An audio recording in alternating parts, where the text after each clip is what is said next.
This episode is brought to you by Ferrero. Soccer's biggest stage is approaching, and Ferrero is making it easy to go all in. Pick any two Ferrero brands from Kinder Bueno to Ferrero Rocher, and you could win the $1 million grand prize, plus an exciting range of daily and weekly prizes. Don't miss your shot. Official rules apply. Learn more at goallinandwin.com. Welcome. Live from New York. It's the show that listened back to yesterday's episode, and specifically the read I did on the Masters. No, bro. And you liked that version of you? It turns out that cadence, the gravitas, the tenor, well, I found it more enjoyable than my normal hard scrabble chitter chat. May I ask you a quick question?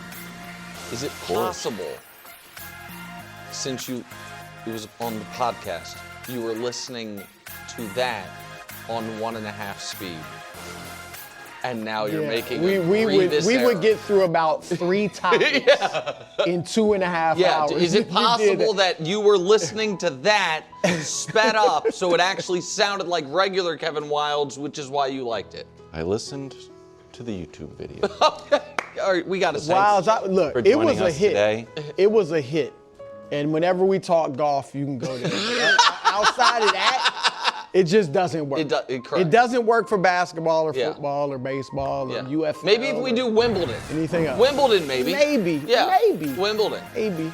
Luka. No, stop, bro. Coming back to America, is there a chance he can come back for this series? Meanwhile, I gotta get over to Spain. For what? Your answer? Just a little, checkup. Yeah. Just to get me going. 9 days away from the NFL draft. Greg Jennings is here. Greg! And he has one wide receiver he thinks would be a perfect fit for Josh Allen. Love it. And finally, beautiful day, a beautiful segment, fresh episode of King of the Hill. Playoff edition. Yeah. Alongside Nick Wright and Chris Broussard, I'm Kevin Wildes, who has to use his normal voice, even though I tried to evolve as a broadcaster. Yeah, you don't evolve in one day from doing one read. How does it happen then? I don't know. You're just getting good at your normal stuff. It's time to move on. Really? Just for the King of the Hill read. You haven't even mastered that yet. Okay, fine. That's fair. Fine. We start in OKC. SGA awaiting his first round opponent and looking at his second MVP. Anakias Duncan of Yahoo Sports Writing. I've been struggling with a way to simplify SGA's case aside from invoking the name of the arguable GOAT. So I'm just going to stop struggling. SGA's blend of interior scoring dominance, coverage bending due to that dominance, and context-proof winning is the closest thing we've seen to Michael Jordan. Brew, are you ready to compare SGA to Well, Michael first Jordan? of all, the closest thing we've seen to Jordan, I think we'd all agree, is Kobe Bryant. Yep. Now, a lot of that, not all of it by any long stretch, but a lot of it is aesthetic. Yes. Kobe had the high-flying game like Jordan, one of the greatest dunkers we've seen, won the dunk contest, had the post-up game like Jordan. Also by design. Yeah, modeled his game after completely. Michael. His voice, the way he talked to reporters, everything. And he won 5 championships. Yeah. He won a lot of titles. SGA aesthetically is not, now other than like the mid-range game, which he's mastered, and obviously that was a huge part of Jordan, there's not a ton of aesthetic. There are some similarities. He's a two-way player, not as good of a defender as Jordan was, Jordan Defensive Player of the Year and things like that. But Shea is a legitimately good defender.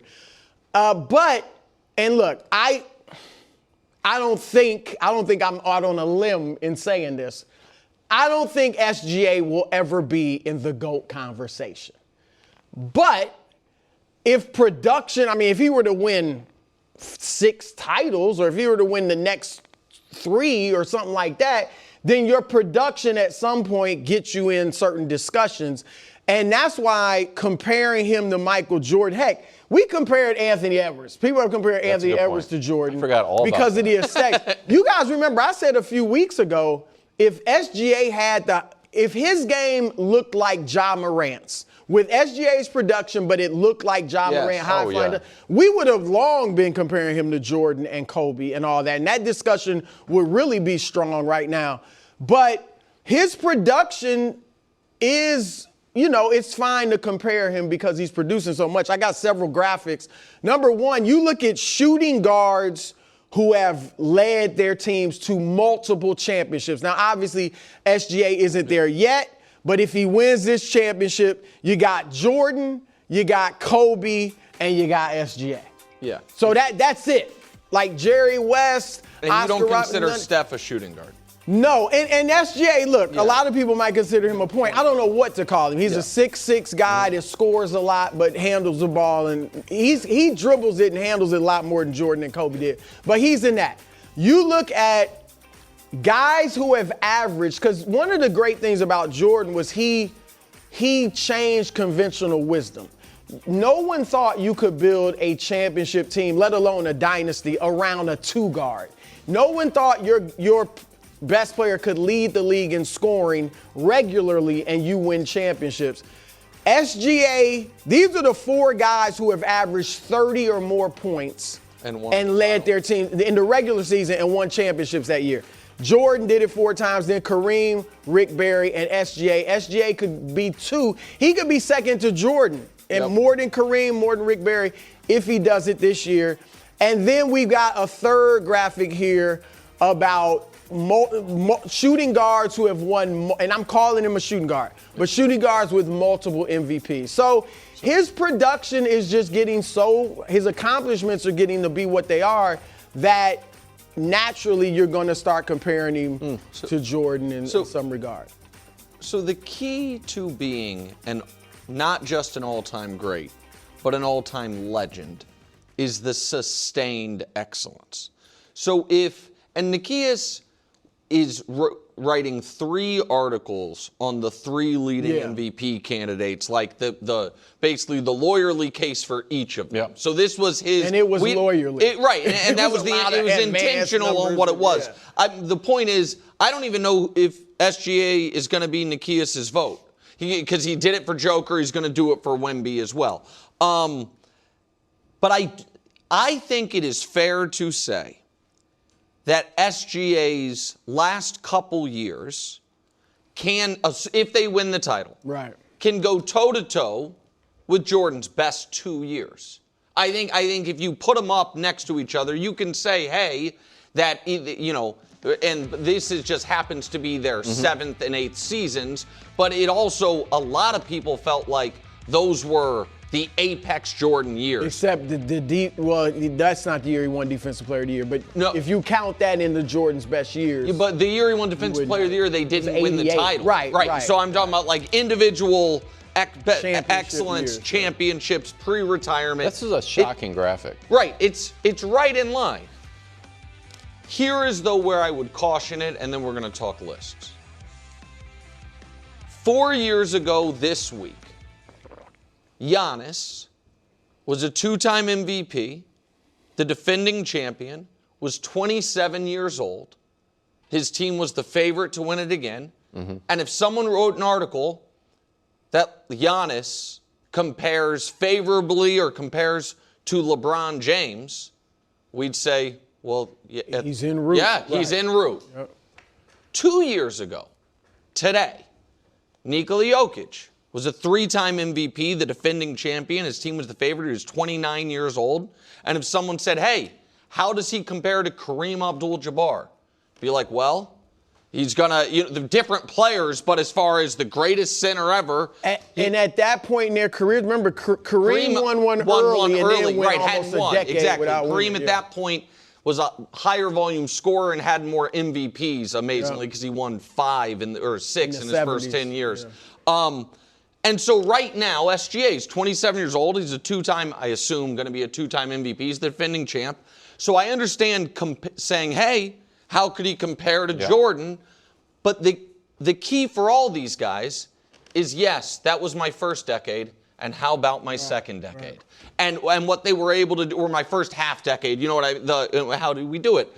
So here is, in my opinion, the guards that, as of this moment, that hasn't won the title, that I personally have ahead of SGA.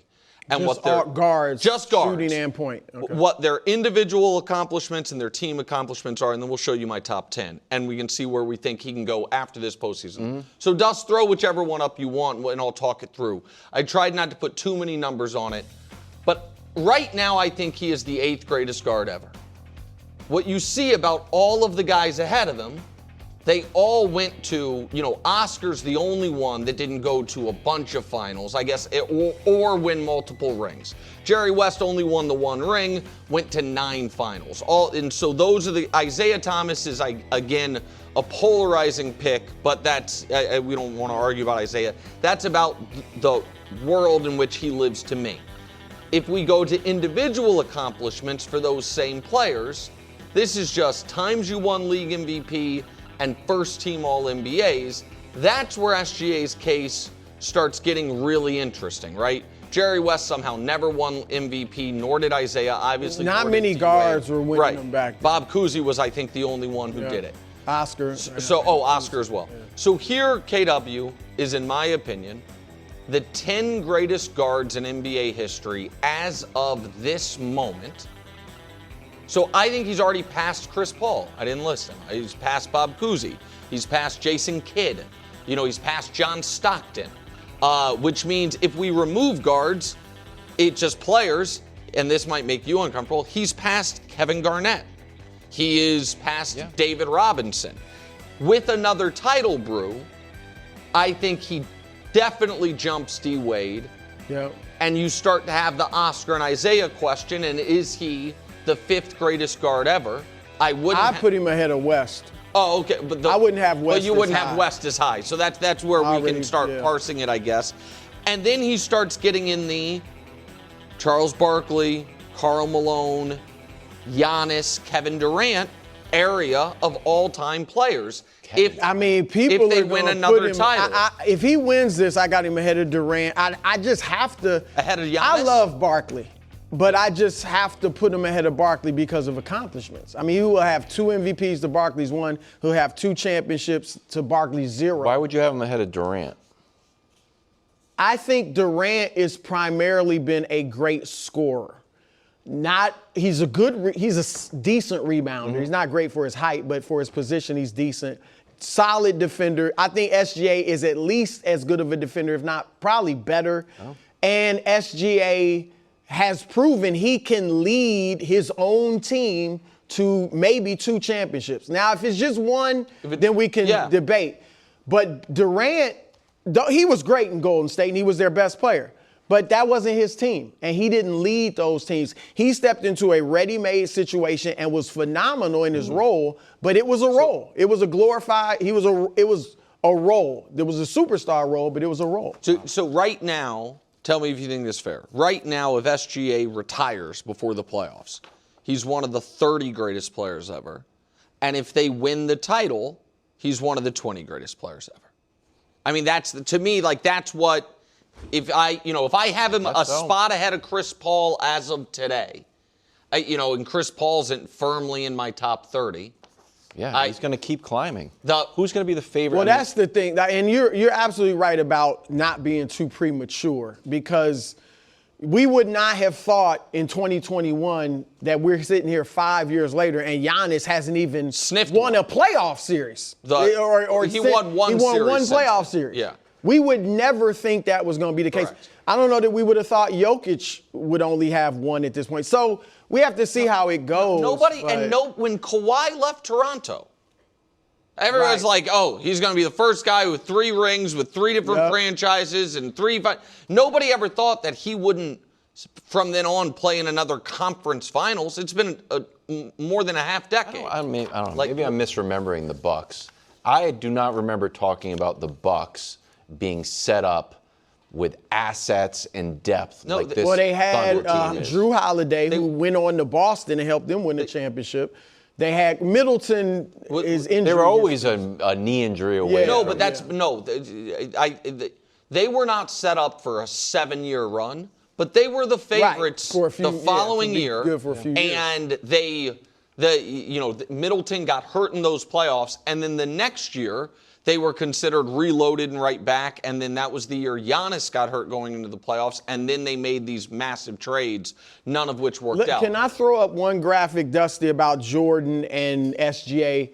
This is accounting for pace, because the number, they have so many more possessions today that you got to put the numbers in perspective. This is per 100 possessions, which eliminates so pace. It's closer than I it's thought. Fairly close. I mean, SGA is putting up big numbers. Jordan, a slightly better rebounder, better scorer. SGA more assists, obviously has the ball in his hands. But yeah, adjusted and for they pace, both got to the free throw line. It surprises me that the points are that close. That is that close. I thought you were about to do one finishing flourish of what? Jordan. Yeah. I thought Jordan was going to crush him in it. No. That's impressive. That actually 40 points a game would be pretty sweet. Thunder play game 1 Sunday afternoon. Meanwhile, in Spain, Luka getting treatment for his hamstring, expected to be back with the team stateside on Friday. Now, he's got a grade 2 strain, which is usually about a month, but we haven't heard from the Lakers or anyone really on how his treatment is progressing. Should Luka return if he's not 100%? If he wants to play and he thinks he's, more help than harm to the team, of course he should come back. It's the playoffs. Here, fun fact, my opinion, 5 greatest players ever. Bron, Kareem, Michael, Magic, Russell. We could argue about it. That's certainly 5 of everyone's top 6 or 7. Between those 5 guys, their teams played in 1,067 playoff games during their career. They played in 1,063 of them. Magic missed 1. Russell missed 2, Kareem missed 1, Michael and Bron never missed a single one. Luka's already missed 2 and came back early, missed 2 in Dallas, came back early because he knew it was the playoffs and needed to get back when he had the calf strain. You don't save bullets for next year. And if it were a calf strain, given the specter of Durant and then Halliburton and those things, maybe I would feel differently. But everything can't be about the future. Sometimes things have to be about right now. And Luka, I believe, went to Spain because not to get a head start on next year's recovery, but to try to come back this season. I know, Brew, that Thunder loss probably cast a bigger pale over the Lakers season for you than for me.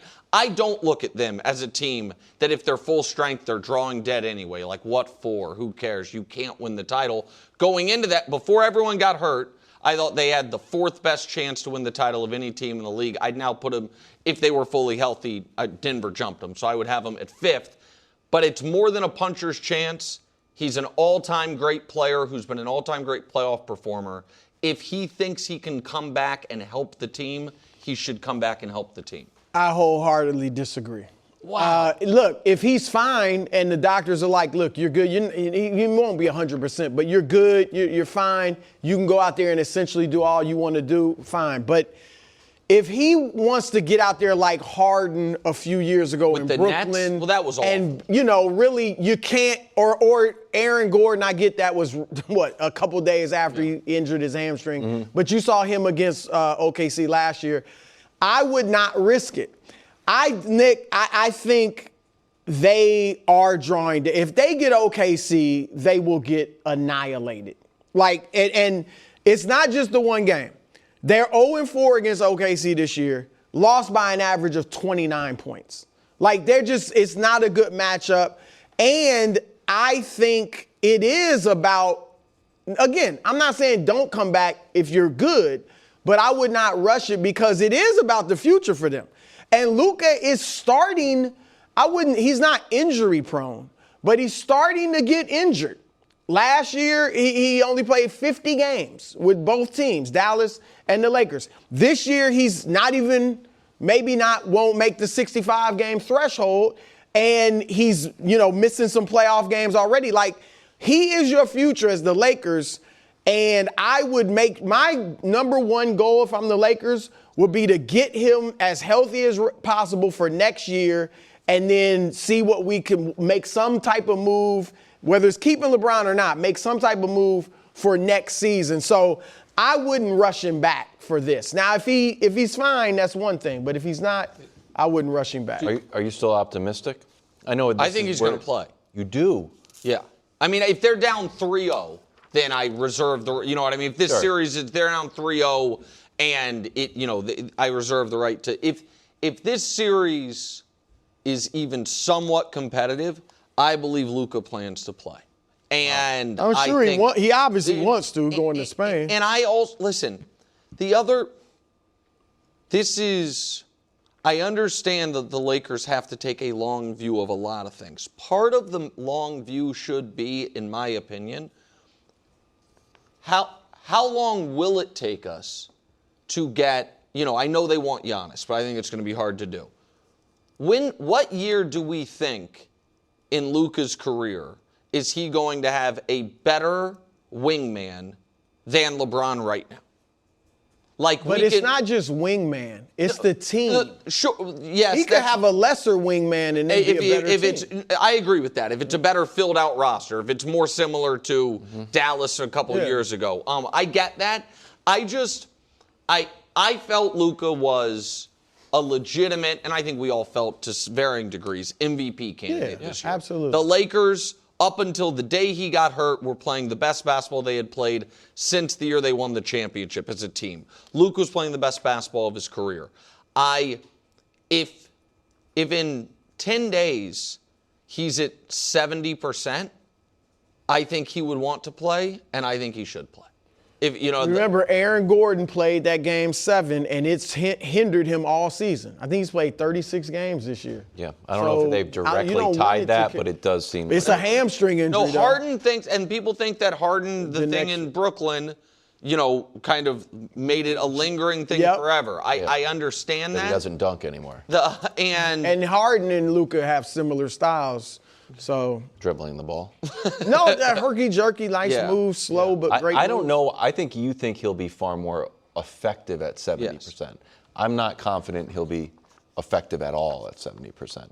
Okay. He's just already that all that I don't know. He's very strong. He's not fast, but he's very strong. And that leverage, I just don't know if I don't know if 70% exists. It's like a bucket that is has 70% of the bottom. It's like it actually doesn't work at all. Yeah, I disagree. About buckets? You don't know anything. Have a bucket. Stay in the West. Warriors-Clippers playing. It's a 10-9 matchup. You got to win 2 to advance. Loser goes home. Steve Kerr says Al Horford, Kristaps, and Steph all won't play 40 minutes. Kerr was asked about Curry's usage and said this. He's had 4 games now. He stretched almost up to 30 last night. So with the 2 days off, he should be able to get at least that and then hopefully some more. Steph, since returning from his injury, hasn't even eclipsed 29 minutes, but he has had 29. They also were locked into their 10 seed. So they were kind of playing pre-seed. You know what I mean? They didn't need those games. They couldn't improve their seeding. But I felt like he wanted to play the LeBron game. Maybe that was just to get ready for this game. Are you good with him not playing, or being on a minutes? I mean, I'm good with it. 30 to 34. It sounds like he could play 30 to 34 minutes with what Kerr said. And again, they're not a threat. They're not a threat to win a round, a series, okay? So if you have him go all out to beat the Clippers, you're still not even in the playoffs. You still have to play another game. So I can't let him go all out and then have nothing for the next game. And again, like the Lakers, if I'm Golden State, my goal is let's get Steph healthy for next year. Let's get Jimmy Butler healthy for next year when he can come back. Mm-hmm. And then let's make some blockbuster trade, whether it's getting LeBron, whether it's getting Giannis, or it's other players. Whatever we have to do for next year, they don't have a shot this year at doing anything of significance in the playoffs. So I wouldn't send him out there and just let him play till his leg falls off. Well, listen, Steph, fully healthy peak Steph, rarely played 40 minutes in the playoffs. Kerr's always been very cautious with him, and I think it's been smart. Part of it is because he runs more than any player ever. In order for him to be, I mean, he is an all-time legend as far as like cardiovascular and endurance, but part of that is, he doesn't play a bunch of 44-minute playoff games the way a lot of the other all-time greats have. But this is just one more call. Do you guys remember when they invented the play-in? Yeah. For the bubble. It wasn't hard and fast how many teams were going to be in it. It was like, if there is a team within X amount of games to this, then we'll do it. Adam, Commissioner Silver, feel free to bring that back anytime you want. The Western Conference this year, the Phoenix Suns are 3 games clear of the 8 seed. They won 45 games. They should be in the playoffs. The Clippers and the Blazers both won 42 games, tied for the 8 spot. The Warriors are sitting at 37 wins. Send them. They don't need a spot. They don't honestly deserve a shot.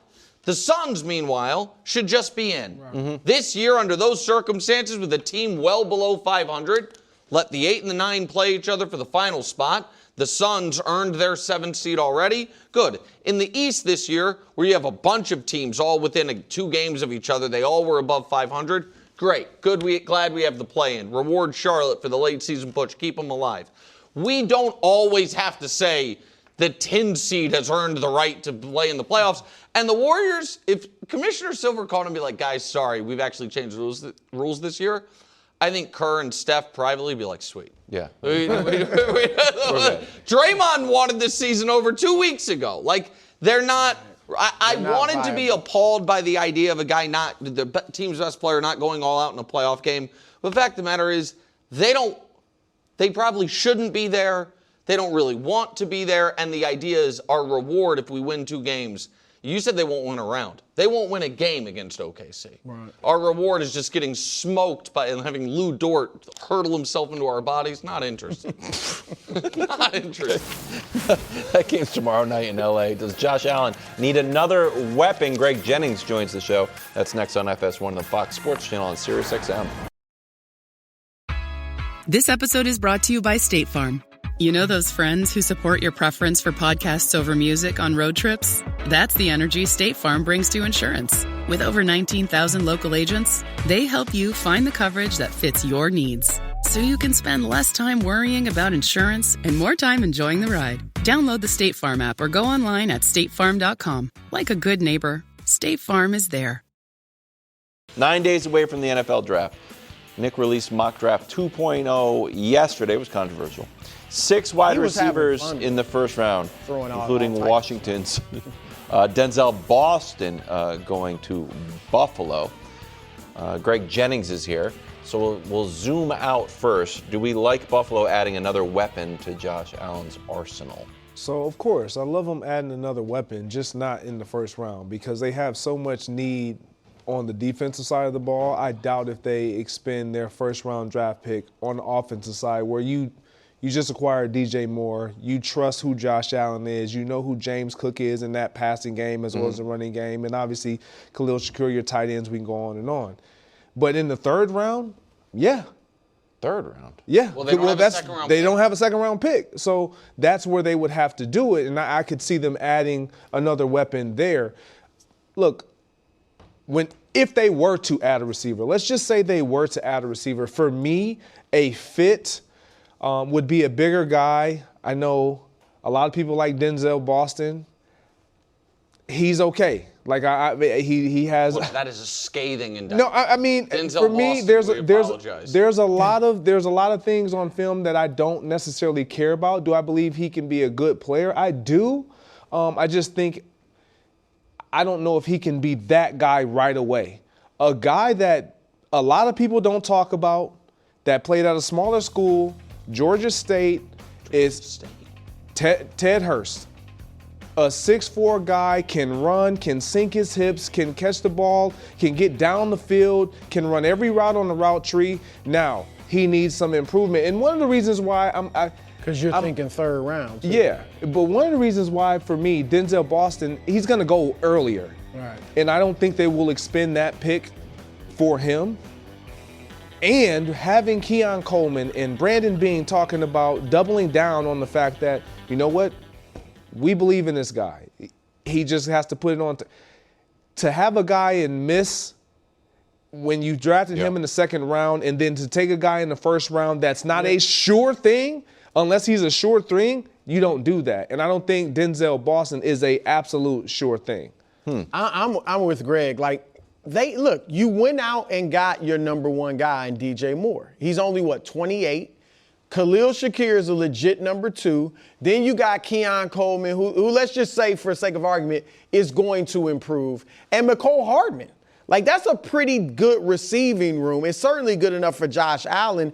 Because remember, when the Bills kind of took off a couple years ago, took off again, it was when they stopped passing the ball as much. Now, Brady may want to open it up again, but remember, they stopped throwing it as much. Josh's last 2 seasons, one of which was an MVP year, he's thrown the ball less than he has since his rookie year in his last 2 seasons. So you got James Cook. You're a running team. You got a great running back. Josh himself can run. I'm not saying you don't want to throw it. I'm just saying I wouldn't waste a first-round pick on a receiver. Now, I agree with you. If you get him in the 3rd round or later, sure, why not take a flyer on a guy? But I think they have so many needs defensively, and that's the big question mark without Sean McDermott there. So I'm trying to improve the defense if I'm them early in the draft. So and this is one of the reasons why it was surprising to some that Brandon Beane not only escaped, the firing that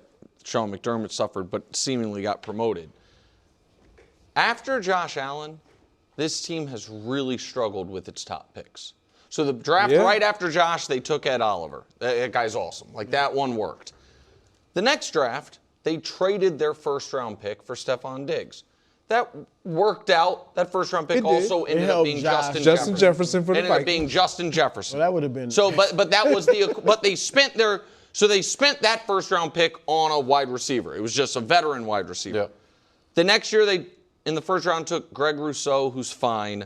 Then the next year, cornerback Kaiir Elam, which is total miss off the team. The next year, first-round pick, a weapon for Josh, Dalton Kincaid. He's still not their top tight end. Mm-hmm. You know what I mean? That didn't work. The next year, their top pick was Keon Coleman, the end of the first or beginning of the second. The very top of the second. If they traded back with the Chiefs or whatever it is. But their first pick was Keon Coleman, which has not worked out. And their first-round pick this last year was Maxwell Hairston, a corner. We'll see. So that's 5 years of first-round picks without getting a real impact player, at least as of yet. Correct. If we go back 6 years, their first-round pick was Diggs. He's been off the team for a couple years. I do think they need a receiver.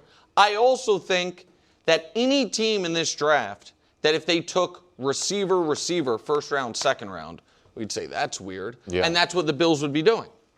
Because you traded your second-round pick for a receiver. Oh, that's an interesting And so, way to look at it. they've already... You think they should take one in the first round? I expect them to. I also think... Yes, because... Even with the needs defensively. I don't think that... I think typically if you promote your offensive coordinator or head coach, if at the press conference when, they're talking about the end of the season, the owner says, we missed on...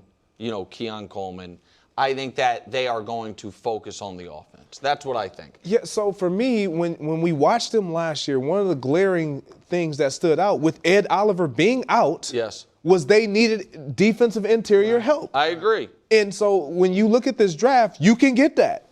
Yeah. And I just feel like you could go and try to get another weapon for Josh, because I do believe those numbers that you talked about, Josh not throwing as much, I do believe he's going to throw a little bit more, because the older you get, the more you're going to start taking the ball out of his hands. Mm-hmm. You're not going to ask him to run the ball as much as we've been seeing over the last few years. However, the defensive needs are so glaring. You can't overlook it. Okay. Moving on to Jeremiyah Love. He's getting love from Notre Dame's Marcus Freeman. Freeman was with Colin Cowherd and had this to say about his former running back. Take a listen. When did you go, guys, this is not just a really, really good college back?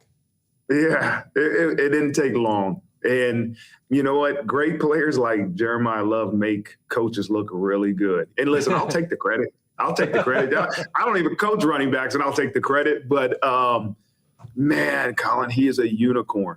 He is as talented and gifted of an athlete as I've ever been around. And I think he could be an elite wide receiver. He could be an elite DB. He's just gifted with a unique skill set. Okay, where do you want to see Jeremiyah Love? Minnesota Vikings. How dare you? Minnesota Vikings. How dare you? Oh, let's go. I'm not allowed to do trades in the mock draft. Let me tell you. I can't believe you did that. gotta trade and go get him. That's what I was. Gosh darn it. Brew, I only have a lot to say because I'm out now. I was so ready to come in on the anchor and be like, you guys are like Titans, and I was like, Vikings. If you're the Minnesota Vikings, understanding what you have not had at quarterback, and obviously Kyler, we'll see what that turns out to be. Let's just say it works out. Well, the other glaring need on that offense is behind your quarterback in the backfield. Aaron Jones is coming back. Totally understand that. You got the veteran guy, but exactly, the durability isn't there any longer. You have an opportunity to get a guy that you felt like you were a player away last year, and it was basically your quarterback. You felt like that because you went all in defensively. Well, if you feel like you got your quarterback in Kyler, and he wins that job, and he produces, well, you might just be a player away in the backfield that can take you over the hump, where he can get out of the backfield, he can catch out of the backfield, he obviously can run. You listen to his coach talk about how transcendent of a player he is in the skill set. He would change everything. Justin Jefferson, Addison, Love in the backfield, Kyler Murray under center. This offense would be electric. Well, I didn't even think about Minnesota just because I was looking at the draft so far down. Right, but everything you said is right. Like, they would be great with him. But in the draft, I'm going to say either the Giants or the Commanders. And I'd say my preference would be Commanders. But the Giants, Harbaugh is great with a run game. Even before he had Derrick Henry, they always have a good run game. He would obviously take pressure off Jackson Dart, and he is a good receiver.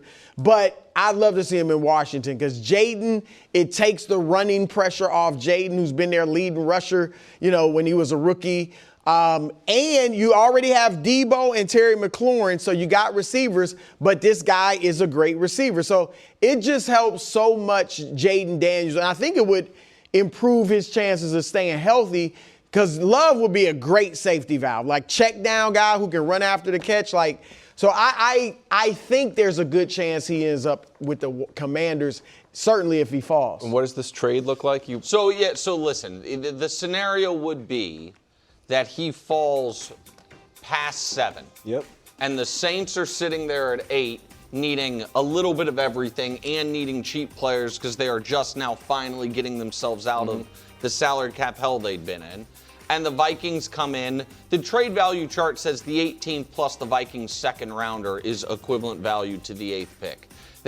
Something like that. So the 18th plus, I think their second rounder is 49. 49. Okay. 18 and 49. Good job.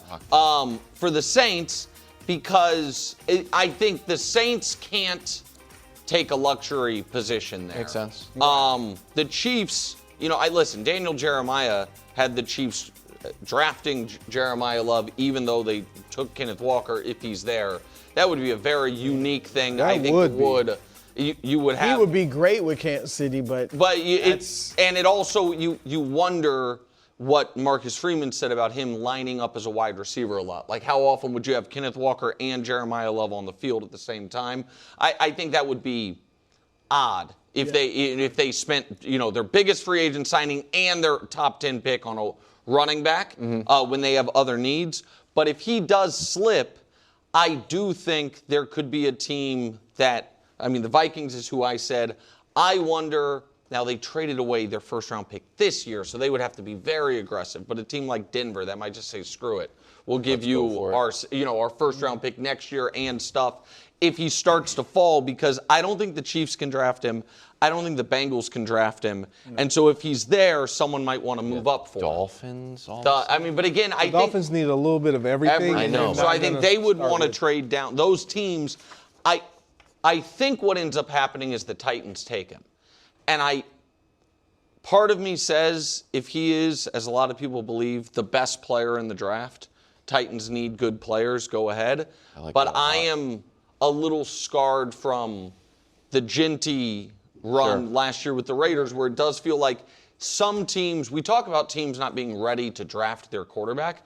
It does feel like some teams could not be ready to draft a star running back. Absolutely. That they don't have the infrastructure in place, especially because it's not really a 10-year player as much as a 5 to 6-year player. But I think he goes to the Titans, but he doesn't go to the Titans. I do wonder, does Harbaugh, prioritize it? I think Washington's super fun, or does a team jump up and get him? I think the Chiefs are really interesting. It would be. So what wild. would you do if you were the Chiefs and you drafted him? How would you use both of those guys? I'm looking forward. I would like the Chiefs to get back to an offensive show, and not just like, oh, good news, we got Kenneth Walker, will be really good. Like the Chiefs' heyday, they weren't really good. It'd be like spectacular. Detroit with Gibbs and Montgomery. And look, Walker was in that type. He shared the role in Seattle to the playoffs. But he wasn't making the money he's making. Right. The thing for me with Jeremiyah Love, I want to see, and one of the reasons why I think Minnesota would be a great fit, because I think him in that offense with Kevin O'Connell, he would utilize him the right way. I feel the same way, honestly, about the Saints. Obviously, I don't think the Saints will take with Kellen Moore. I think the way that he would use him will be special. But Minnesota, with all of what they have, I can't believe we have the same idea. The Saints. Thanks for letting me go my first. Sleeper team. Yeah. The Saints? Maybe. They got Jeremiyah Love. They don't make wise decisions, don't forget. Aaron Judge hit 2 home runs. A bunch of guys hit 2 home runs. The polar bear hit this home run. It was caught by... Hold on, save it. A polar bear. Oh, no, people love it. You tell yourself, no one wants your college-era band tees. But on Depop, people are searching for exactly what you've got. You once paid a small fortune for them at merch stands. Now, a teenager who calls them vintage will offer that same small fortune back. Sell them easily on Depop. Just snap a few photos and we'll take care of the rest. Who knew your questionable music taste would be a money-making machine? Your style can make you cash. Start selling on Depop, where taste recognizes taste. Afternoon headlines sponsored by Hilton Garden Inn. Hilton for this day. Time to catch a buzz. Tonight, 7:30, Hornets hosting the Heat. What if we're rooting for the Heat? What if there's Heat? No one's rooting for the Heat. Well, I don't know. Gianna. If you're honestly from Miami. If you're just a neutral basketball, I want to see if as far as these 2 times 85. you're neutral. Yeah.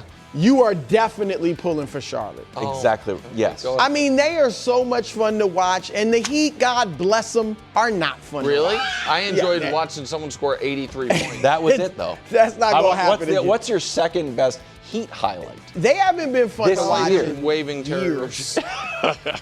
The Hornets went from 19 wins to 44 and have been hot post All-Star game. The Hawks are super hot. Time to start talking about the Hawks. Celtics, Pistons, Hornets, Cavs, Knicks. 18-9 post All-Star. Will tonight be LaMelo's breakout moment? Hard in a 9-10 matchup, but still. Look, I hope they make the playoff.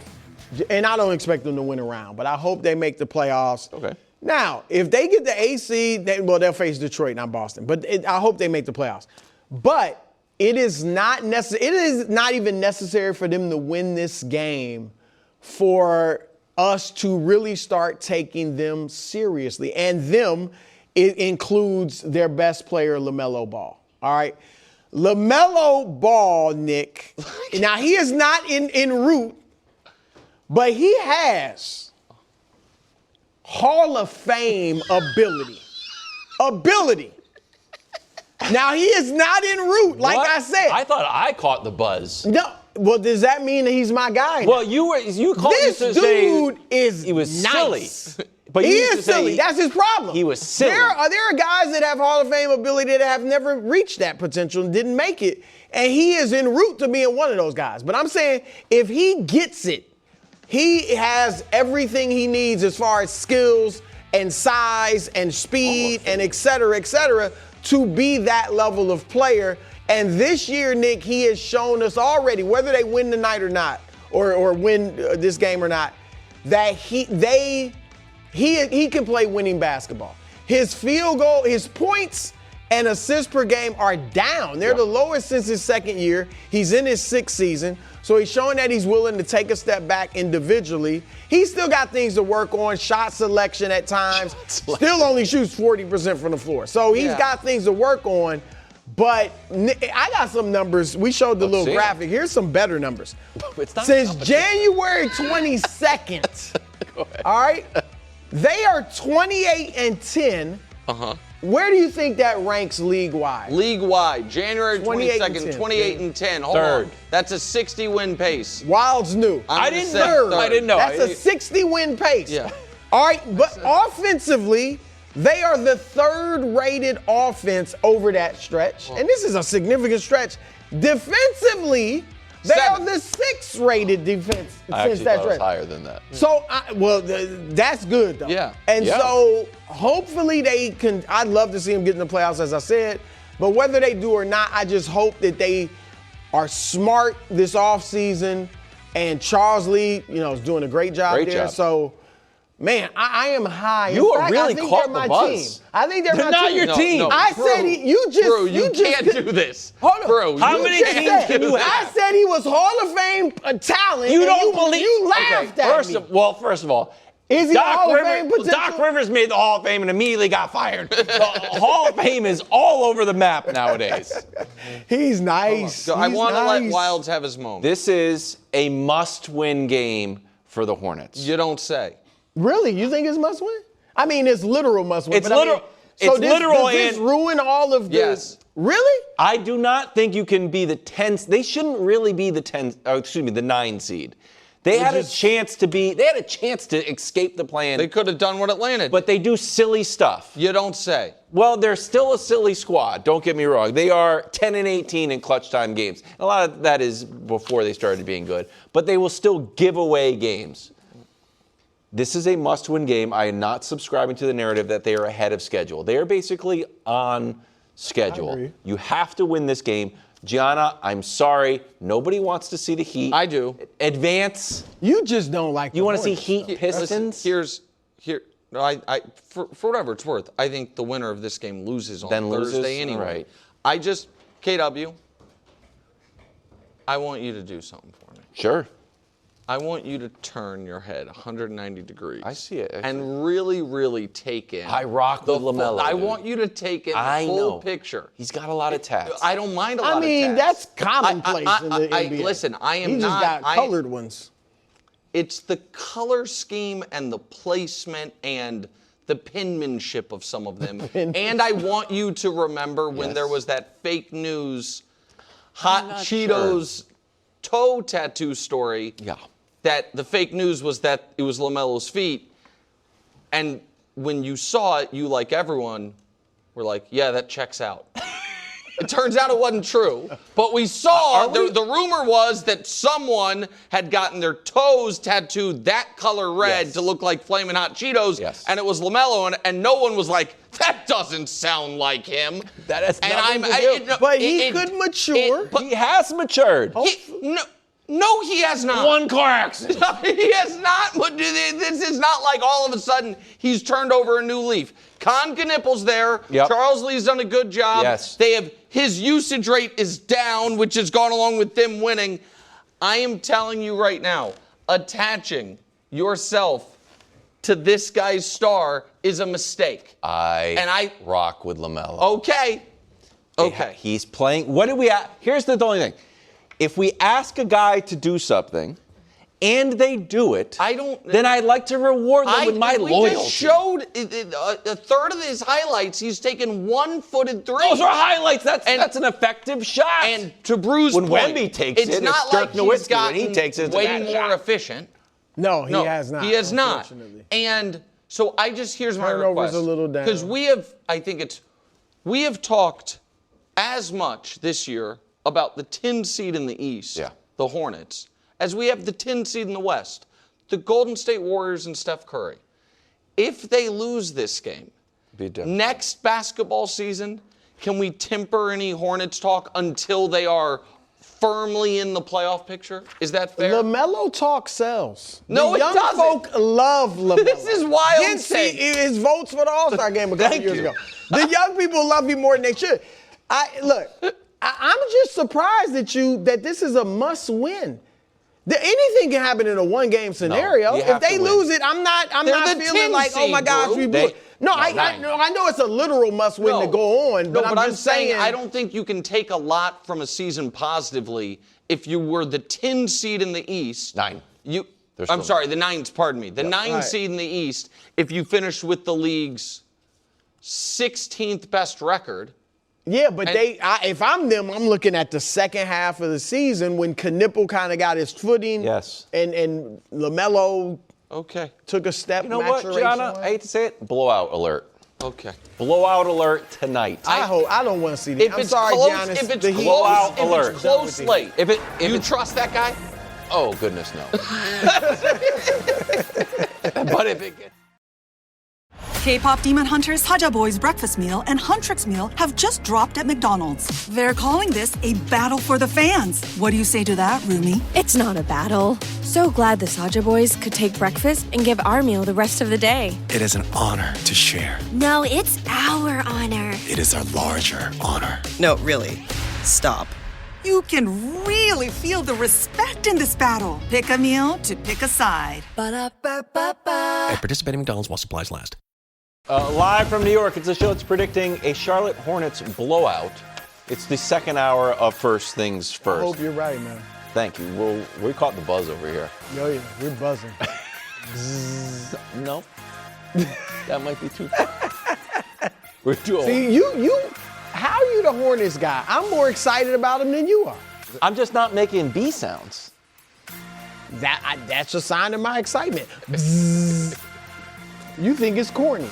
I think Hornets it's no. Let's do. We're gonna license. Can we license like a Wu-Tang song with an intro tomorrow?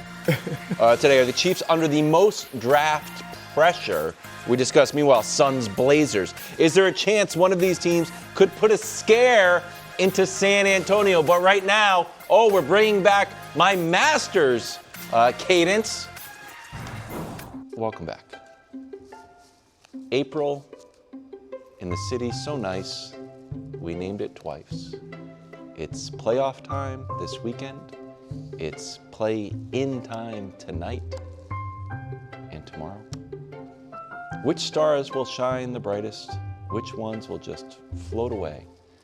Let's find out today's episode of King of the Hill. And during your intro, for the first time maybe in the long, at times illustrious and at times not so much history of the show, I issued a mid-show correction. And this person's on this list. Earlier in the show when we were talking about SGA's place in history, I was talking about the greatest guards ever. One slight omission by me. I forgot evidently Steph Curry was a guard. Oh, wow. My apology. None of us, we all kind of blew past it. Steph's ahead of him. We spent too much time debating Isaiah and Oscar and forgot the fact that I didn't include Steph on my list. If I made that mistake, I would be like, you know what? Live TV stuff happens. I feel like this mistake will haunt you personally for decades. Well, you beat yourself up. I don't feel great about it. I've got to say, I don't feel great about it. I spent maybe a little too much time in the prep process researching how many second-team All-NBAs Oscar Robertson had, and a little too little, not quite enough time making sure I didn't leave out one of the 12 greatest players of all time. My apologies to Steph Curry, friends and family. Hopefully his place on the Hill makes you feel better. Before we get to the Hill, reminder, playoff Hill. So playoff history matters. Playoff, how much I trust you in the postseason or don't trust you in the postseason matters. It's not the only thing that matters, but it's one of the reasons for the movement. First, guys who are injured or guys who fell off the hill, we can update those and show you those now, I think. Luka and Reeves still injured and eligible, and poor Joel Embiid. The old appendectomy came and got him, so he is injured and ineligible. And then fell off the hill from last week. Brew, do not take too much glory in this. Dennis Jenkins off the hill from last week. I'm glad he got a little shine. Cooper, because his team isn't in the playoffs. Was he the only non-playoff bound player on the hill last week. It was after his 96 points in 2 games. And Harden slid off the hill. Huh? Harden slid off the hill, not because he played poorly at the end of the season, but because, like I said, playoff time. Playoff performance matters. And you know this. Yeah. He's had some great playoff games, but then he's obviously fizzled. All right, 7th row. Back on or new to the hill. Aaron Gordon. He gets a playoff bump. He's a champion. He's their 3rd best player. Against certain teams, certain matchups, he might be their 2nd most important player. Not for a whole series, but in certain spots. De'Aaron Fox, one of the only guys on the Spurs with any playoff experience. We were lighting the beam for him. He was taking the Warriors to 7 games. Castle and LaMelo drop only because of a total lack of playoff experience, not because they played poorly down the stretch. Paolo and Deni Avdija stay where they are. Scotty Barnes, best player on a 46-win Raptor team, makes the hill. 7th row. Again, lack of playoff experience or minimal playoff experience can hurt you a bit. So Jalen Duren drops a bit. Jalen Johnson as well. Tyrese Maxey, who we saw have some monster playoff moments, throughout in a few spots throughout his career, including one of the coolest first-round game winners we've seen. I think it was 2 years ago in Philly. He stays where he's at. Cat bumps up a bit. Couple champions bump up a bit as well as Jalen Williams has not been great this year and he's been injured, but we did see him score 40 in the finals, was it last year? I know he had 40 points in the finals last year. Chet Holmgren's going to finish 2nd Defensive Player of the Year. Now to the top 15.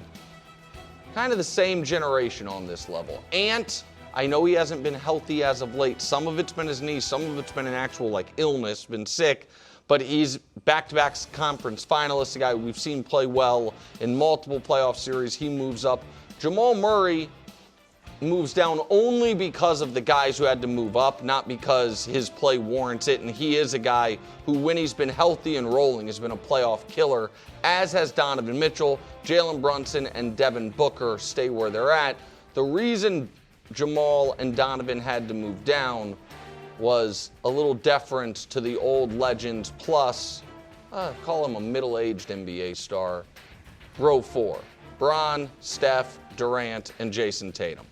So Tatum's age is more in line with those guys than these guys, but I think Jason Tatum, as he gets healthier and healthier, he has played in the postseason even at as high of a level as anyone beneath him. Obviously has accomplished more in the postseason than anyone beneath him other than Jamal Murray. Bron, I think, is showing that he did have his body ready to be peaking at this time of year and is playing some of his best basketball of the year. Steph, that's respect for Steph, even though he might, be out of the season in about 10 hours. And Kevin Durant, subject of a lot of criticism about what he isn't, what he is one of the all-time leading scorers in playoff history on a points-per-game basis, and you can just pencil him in, I feel like, for at least 27 every night of this series against the Lakers, if not more. Now to the top 6. Row 3. Wemby dips only because he's never played in a playoff game. So I'm not going to have him in the top 3. Kawhi Leonard is, I guess he could have been on, Surprised you have him so high. Well, I think Kawhi is younger than Steph, Bron, and Durant, has, been more available than Steph and Bron. This year, I think you could argue, had the best year of any of the 4 of them. Durant would have an argument alongside him. He might make first team all. Right, that's what I'm saying. If Luka's not eligible, his team's record wasn't commensurate with the performance, but this is his individually his best year as a Clipper, in my opinion. And then Cade has just enough playoff experience to go along with the fact that he was going to be a first-team All-NBA guy before the lung collapsed, and so he is there. And then to the top 3. SGA stays where he is. Jaylen Brown. Wow. The combination of a ton of playoff experience. This is year 10. Year 10 for Jaylen Brown. He and Tatum have been together 9 years. Right, year 9 for Tatum, year 10 for Jaylen Brown. He's been to 2 NBA finals, 4 conference finals? 7. Or 7 conference finals? I think so.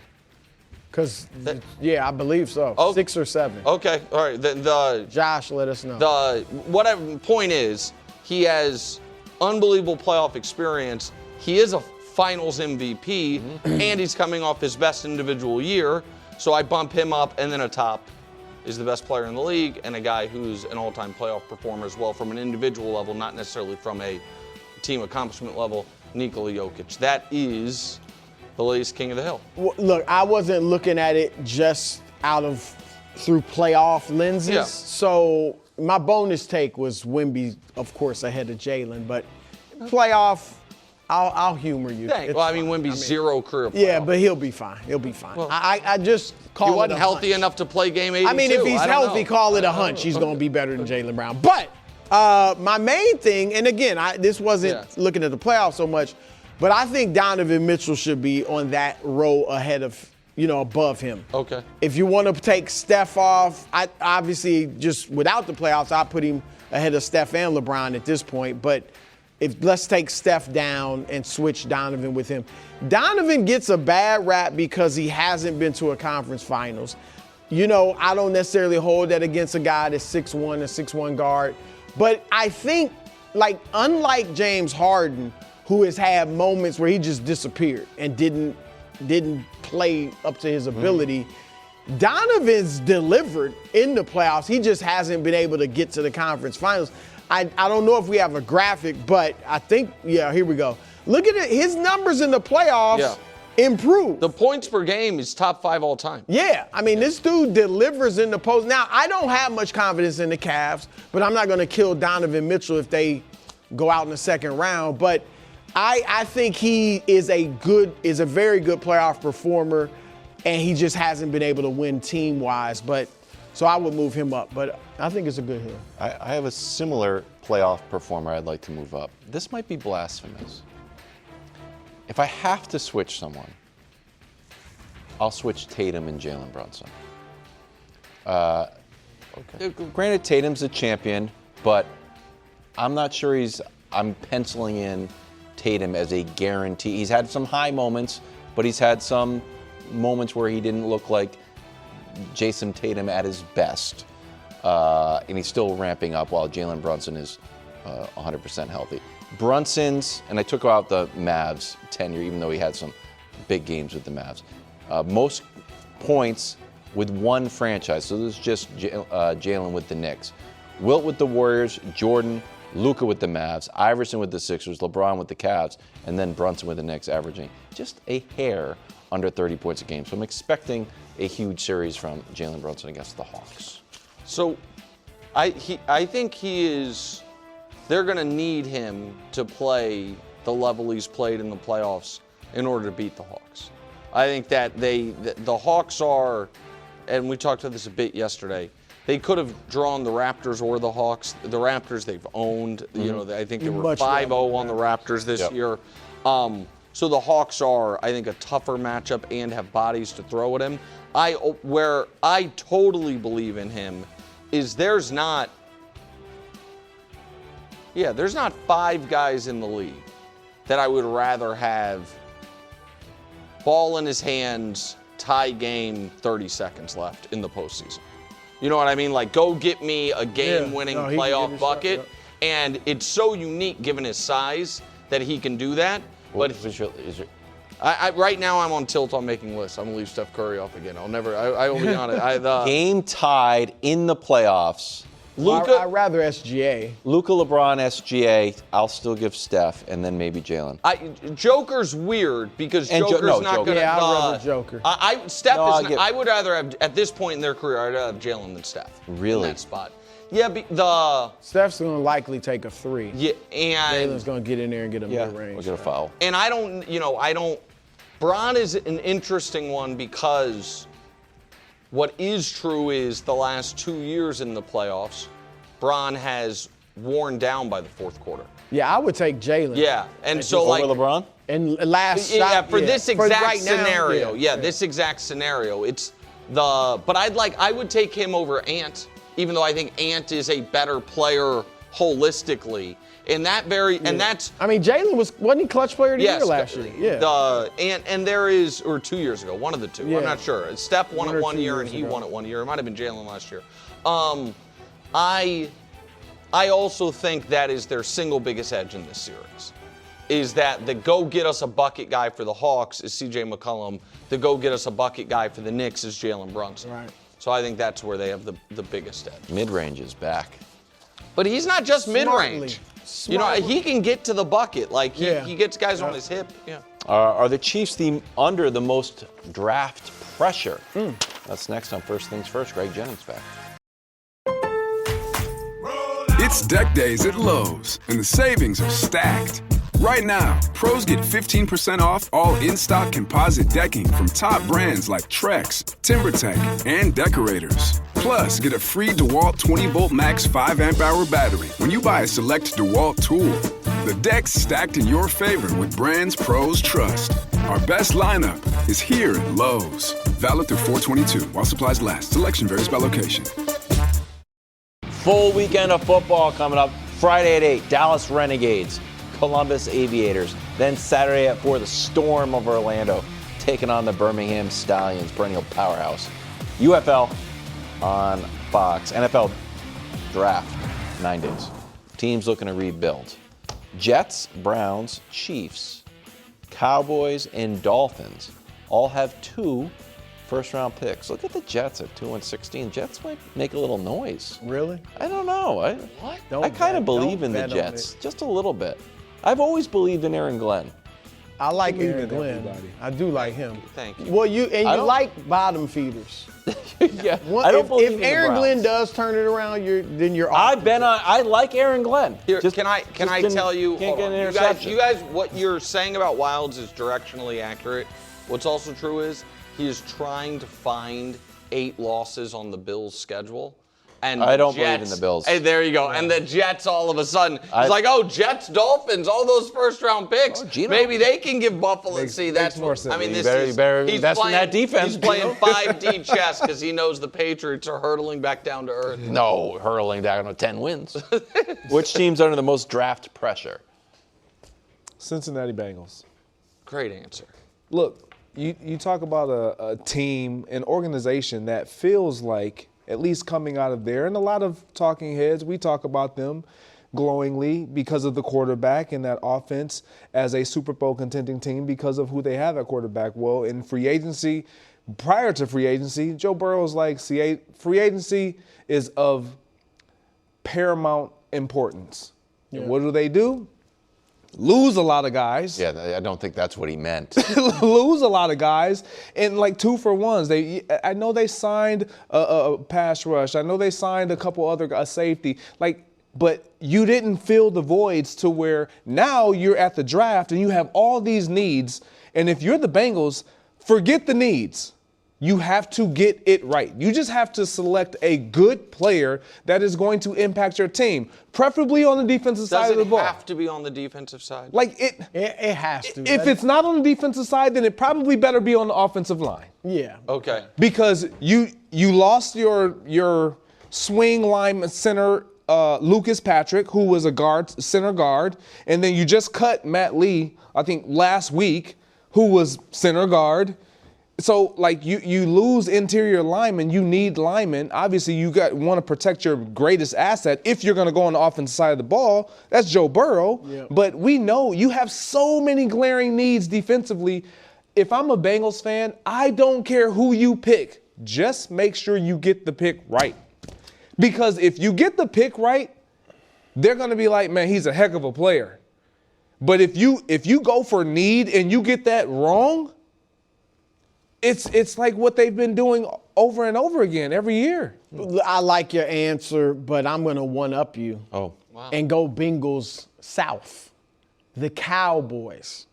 All right. You call the Cowboys the Bengals South? Yeah, because they're all offense, no defense. Oh, I like that. Now you like it. Two expensive wide receivers. I don't remember that. I don't know if it was official. We started calling the Cowboys the Bengals South. Well, we alluded to this. Yeah, going into last year, we said it's very different than America's team. Yeah, okay. Yeah, that's fine. Go ahead. I come up with stuff. Yeah, that's It'll right. catch on, just like exactly S-Bob and all that stuff. But anyway, look, you gave up your best defensive player.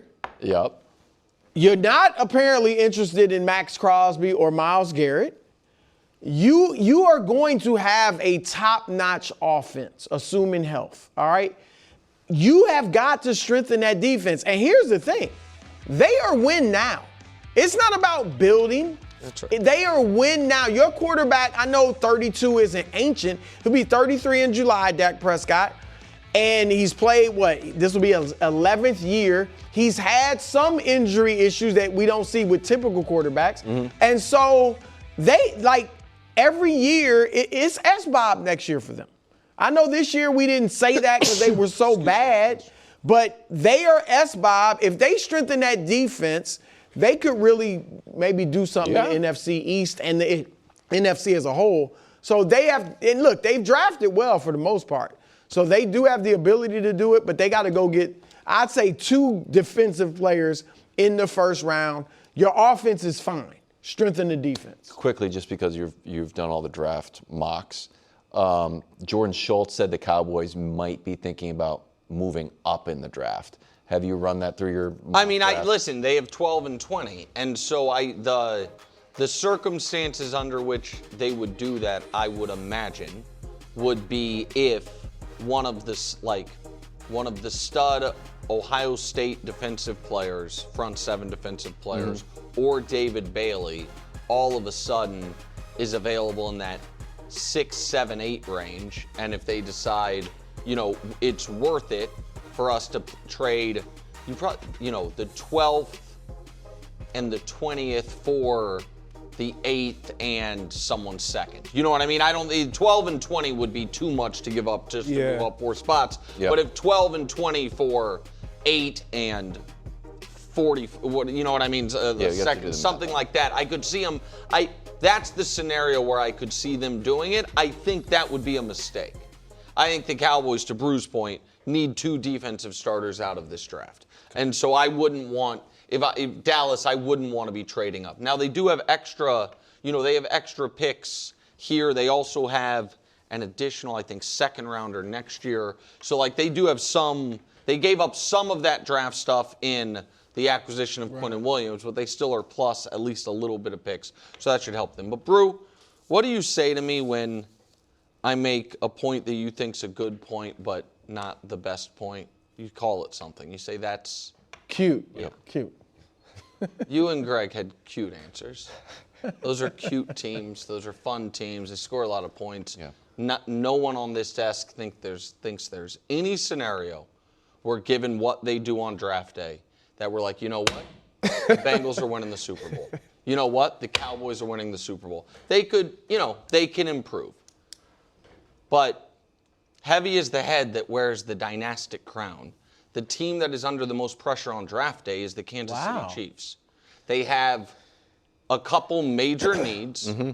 They have their first top 10 pick since Patrick Mahomes, since they drafted Patrick Mahomes. No one anticipates, even if you think they have a longer road ahead of them than I do, no one anticipates they're going to be winning 6 games again anytime soon and be drafting in the top 10 again. And they are in a very unique spot where they're sitting in the draft and what they need, which is, as long as at least one offensive lineman goes in the top 8 and Jeremiyah Love goes somewhere in the top 8, then one of these excellent defensive players is going to be available. There are 6 defensive players in this draft, 5 defensive players in this draft everybody seems to love. And I'll do it off the top of my head. But Bain, the 3 Ohio State guys, Arvell Reese, Sonny Styles, Caleb Downs, and then David Bailey. Those 5 guys, Mendoza's going 1, Carnell Tate, the Ohio State wide receivers, in the mix there, and Jeremiyah Love. That's 8 guys. The Chiefs, in varying fashion, I think would be happy with any of those 8 guys. Mm-hmm. But they are picking 9, which means they need somebody to take an offensive lineman, or I guess maybe a second wide receiver. There's weird scenarios but probably an offensive lineman, and then an impact defender falls to them at 9, and then at 29, they can truly go best player available, whether it's wide receiver, KC Concepcion, whether you like KC Concepcion. I do. I like him. I don't like him early in the first, but 29th pick, I do like him. There's a lot of optionality there. They also might choose to go heavy on defensive backs. I don't think that's their history. They drafted L'Jarius Sneed in late rounds. He ended up signing a huge deal. They drafted Jalen Watson in the 7th round. He signed a huge deal. They have been very good at finding late round corners and turning them into legitimate starters immediately, but they have to nail it. The Kansas City Chiefs built this part of the dynasty from the 2022 draft, when they had extra picks and they drafted 8 guys, all of whom were still in the league, all of whom got second contracts in the league. Like, they crushed that draft. And then the 2 drafts since then, 2 of the 3 drafts since then have been very mediocre. So, and I know some people think the Chiefs are dead and buried. I think that's crazy.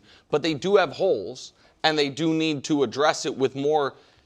They usually have 1 pick in the top 60. Yeah, they have 3 picks in the top 40. So they just have the opportunity to really make impacts here. Yeah, look, I get it. The Chiefs, they haven't drafted this high. Should they draft this high? They got to nail it. But the reason why I say the Bengals is, number one, since 2020, I want to say 10 of their 13 day 1 and day 2 picks have been on the defense side of the ball. Yeah, they just haven't hit on. And who do we know? Yeah. Exactly. And so they haven't hit. Now you have a quarterback that has been not whispering, just flat out letting everybody know, I'm not feeling this, man. You know what? That storyline has kind of drifted away. Yeah, but it resurfaces and it gets louder if you miss in the draft. If when we see the Bengals, because what they didn't do in free agency, all of a sudden you miss in the draft and now you're out of the playoffs again. We're talking about you in December and January as being a team that's going to miss the postseason again with Joe Burrow, and you think the frustration won't just mount again? This is a lot of pressure. As it should be. Retire. And it's really simple. And I do think draft the best player. Everything that I said about, how the Chiefs need the draft to fall, the Bengals sitting at 10, I think are in a very tricky spot where if they want to go defense, those 5 blue chip defensive players that everybody seems to agree in varying orders is the top 5 defensive players in this draft. It's very hard to imagine they'll be on the board. That any of those 5 are going to be on the board at 10. So at 10, that doesn't account for the number 1 corner, Delane out of LSU. So maybe they go that way. Or at 10, are you going to take the second best safety in the class, the kid from Oregon? Like, that's a safety already people don't love to take in the top 10, much less the second safety off the board. The Bengals' history is not trading up in the first round, but they do, given their needs, they do feel like a team that the difference between drafting 10 and 8 could just be massive for them. And I think they're going to be sitting there hoping, they're going to also be hoping that either a couple wide receivers or a couple offensive linemen go in that top 9 and one of those defensive players falls to them. Greg, I've got the Steelers. The draft, first of all, the draft is in Pittsburgh. And I think that adds an element of pomp and circumstance to the Steelers because the Packers got it right with the draft being in Green Bay last year. It's exciting. So the Steelers are drafting at 21. They don't know who their quarterback is necessarily. Dusty, shout out to Dusty, had the idea that Aaron Rodgers makes his announcement there as he comes out to announce the 21st pick. And by the way, I'm back. Dusty, great idea. I love it. The issue I have is this. I think if you asked 10 different people, what's the Steelers' game plan? I think you would get 10 different answers. And early on, we're like, you know what? The Steelers are going the Dolphins route. Time, new coach, time to turn the page and rebuild. I don't think that's what they're doing. I think they are trying to win now. And you had them taking a wide receiver, correct or no? In one of the drafts, I had them. No, definitely not a wide receiver. I had them taking a D lineman in one draft, and I'm not sure. I don't remember, to be totally honest. Didn't mean but wide receiver is not what they. Tell me if I'm wrong, guys. In the mock, I don't think I would have mocked them a wide receiver. I'm only kicking around wide receiver wide receiver is not what they need. I don't think it's right away, but they definitely could use him. I just thought Mike McCarthy was like, you know what? I want to put points on the board. I had him taking McNeil Warren, the safety out of Toledo. Oh, okay. The D lineman in the first mock draft and McNeil Warren in the second mock draft. Pop quiz, Greg. What do you think that Mike McCarthy wants to do in this draft? Oh, man. Your guess is as good as mine. I would imagine they're going to go defense. There's no quarterback. You can't get a quarterback. When you look at receivers, you can't get Jeremiyah Love's going to be gone. You kind of like your running backs, unless offensive linemen, they need help on the offensive line. You had a tight end in your draft. Kenyon Sadiq. I don't think he'll be there at 21. I don't think he'll be there. I would love that for them at but 21. It would be interesting to see what they would do. You could run 2 tight ends with him and Freiermuth. I mean, I just know Mike McCarthy likes that receiver that you can split out, that tight end that you can split out. Aaron likes that. They seem to be all in on Aaron Rodgers. So, okay, I think it'd be nicer. I think Aaron wants offense. Aaron's got to sign up for the team. If they could there you go. I mean, the draft's in 9 days. They tell you this much: if Aaron hasn't announced by draft day, then they do have to draft a quarterback. Maybe not in the first round, but you can't be like Will Howard. Well, it's your time to shine. You got to at least have a competition with Will Howard. You like Will Howard. That's fine, but you can't hand him the job. At least make him compete with somebody. Yeah, that's odds. I assume Aaron's coming back. I don't know. Mason Rudolph. You assume Aaron's coming back? That's all they got. The draft's in 9 days. Could the Suns take the Spurs to 7 games? You're already giving the Suns the dubs next. World Cup just around the corner. Blazers-Suns play-in game. Tonight, 10 p.m. Winner takes on the Spurs, bro. Could either of these teams give San Antonio trouble in round 1? No. I mean, Portland will get demolished. They're young as the Spurs are with not even half the talent. The Suns, look, they wouldn't give them trouble. Like 6 would be. 6 is trouble. 6 is trouble.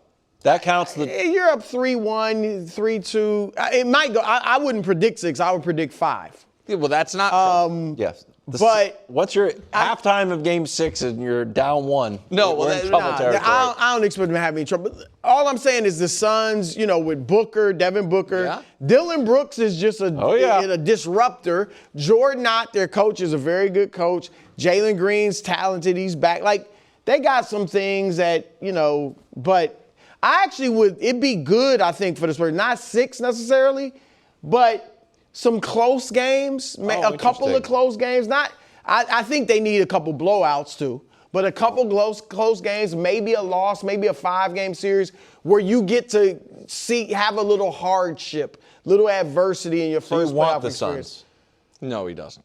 No, I don't think either team has a prayer of beating them, so it doesn't really matter. But I probably prefer they have a cakewalk against the Blazers. Listen, Brew doesn't wave the pom-poms for anyone, but the heart wants what the heart wants. And Brew, I think, deep down, whatever fan is still in you, would like to see the Spurs win the championship. I like seeing greatness, stories. great stories. This is an anomaly. It'd be history-making, and then who knows what Wemby is going to go on. And we all have our own kind of take equity in things, and you took a little bit of flack from me and others before Wemby had played a game, rushing him past Hakeem Olajuwon. Is there anyone who's not on my side on that? I don't think they exist. Immediately proven accurate. Again, I don't agree with that, but that's fine. You don't agree?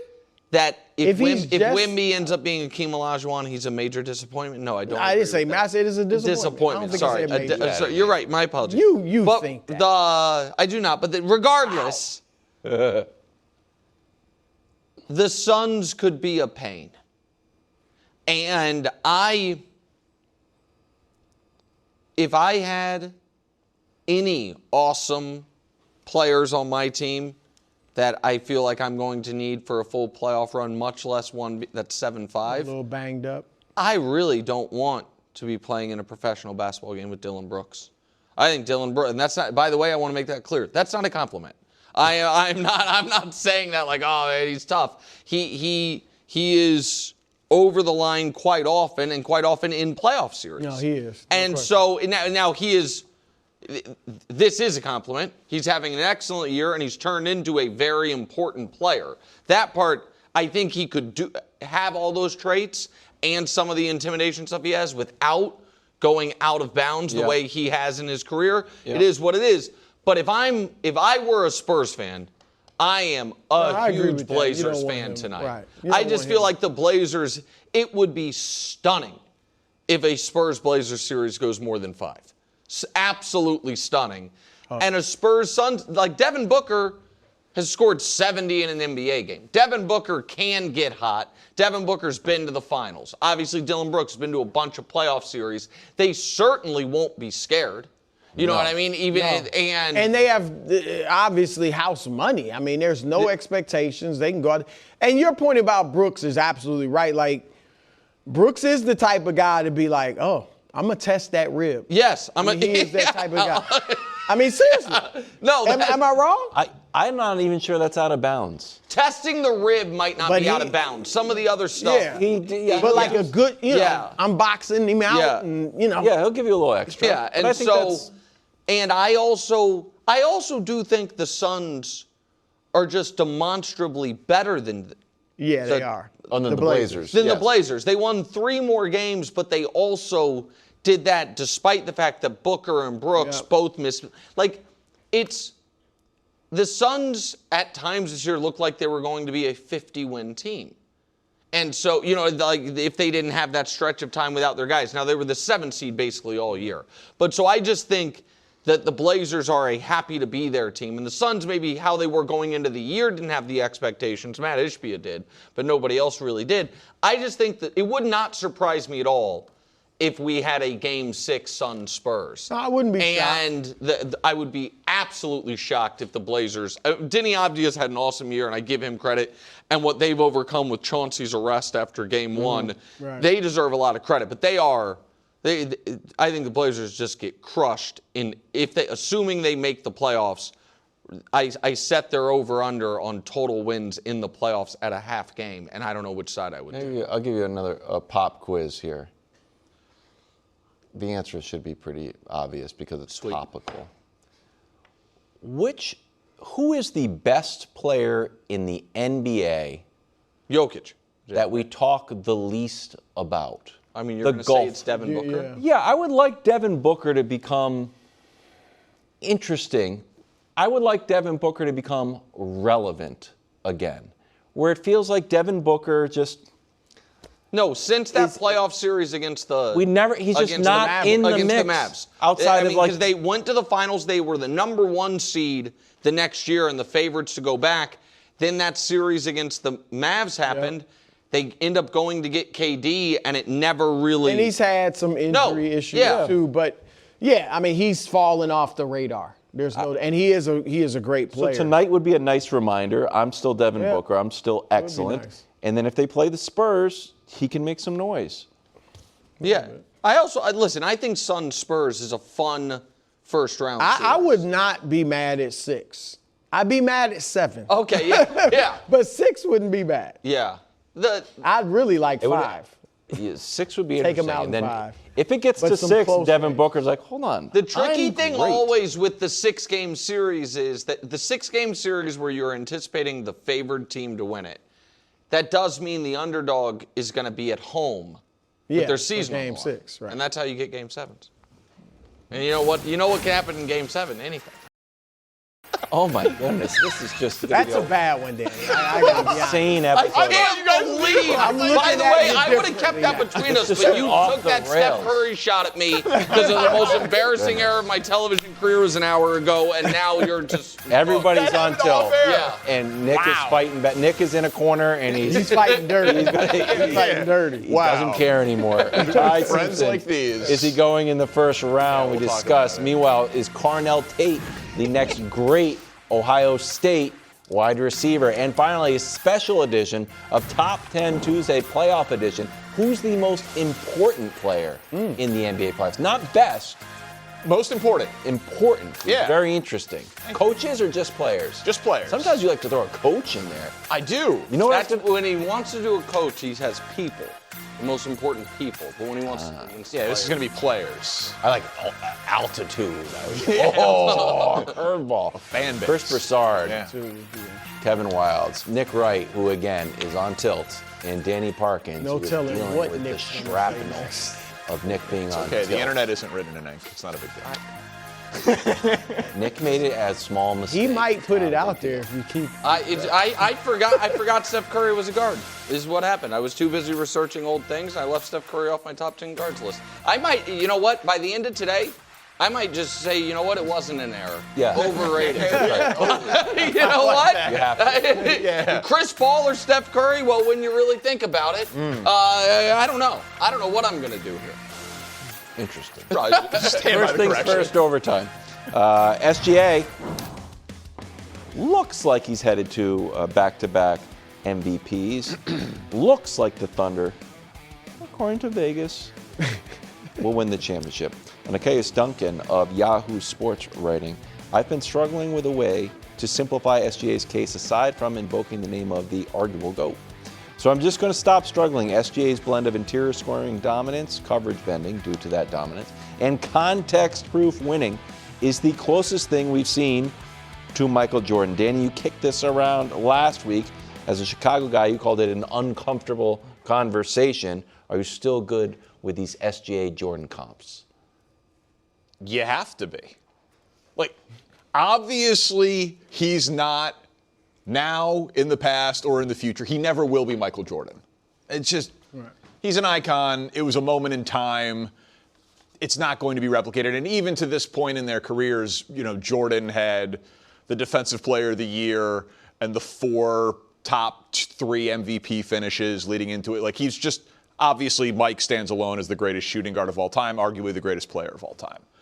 But yeah, last Thursday when I was talking about what would happen if he wins the MVP and then the Finals MVP, and there was only 6 guys in NBA history with multiple of each, it's going to just lead to us having these types of conversations. I thought you guys had a great one about it earlier, and I showed you guys this graphic last week because he can do it back-to-back.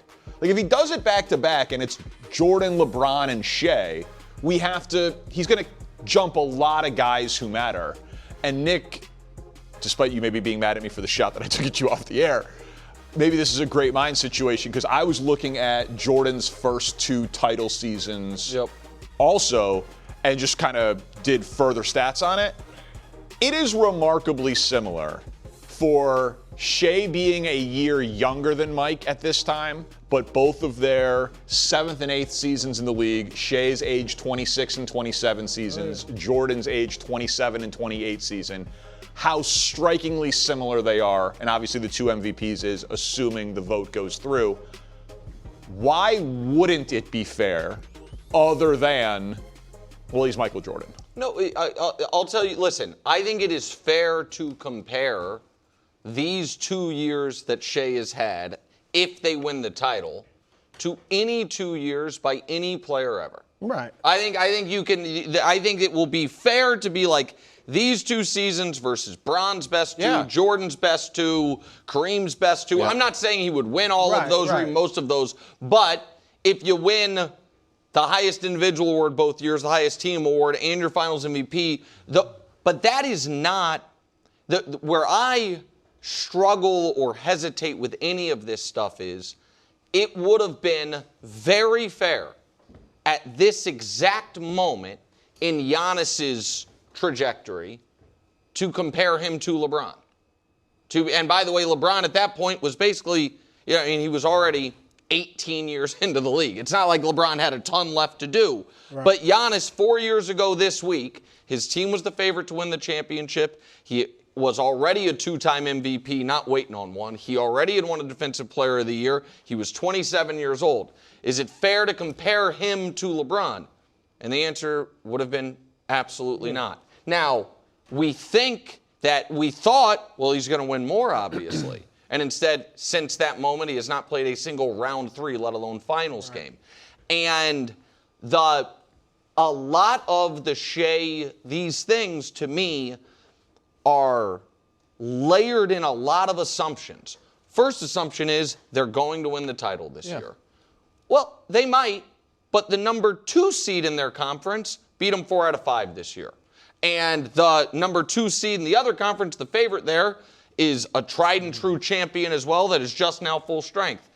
Additionally, people think, and this is something Jordan did not deal with, that a guy with GOAT potential is with a team almost as stacked with assets, is sitting right in the same division or conference as them, going to be fighting with them the whole way. And so I think you can say Shea's peak now is up there eye to eye with the peak of the true legends, but you are 10 seasons, 8 seasons away of production in order to be able to actually get in the room with those legends, barring something like winning 4 titles in a row or doing, you know what I mean, doing something unprecedented. Yeah, it's fine to compare. We compared Anthony Edwards a year or 2 ago to Jordan. And Jordan even, I texted with me that, his game is a little like mine. There's some similarities.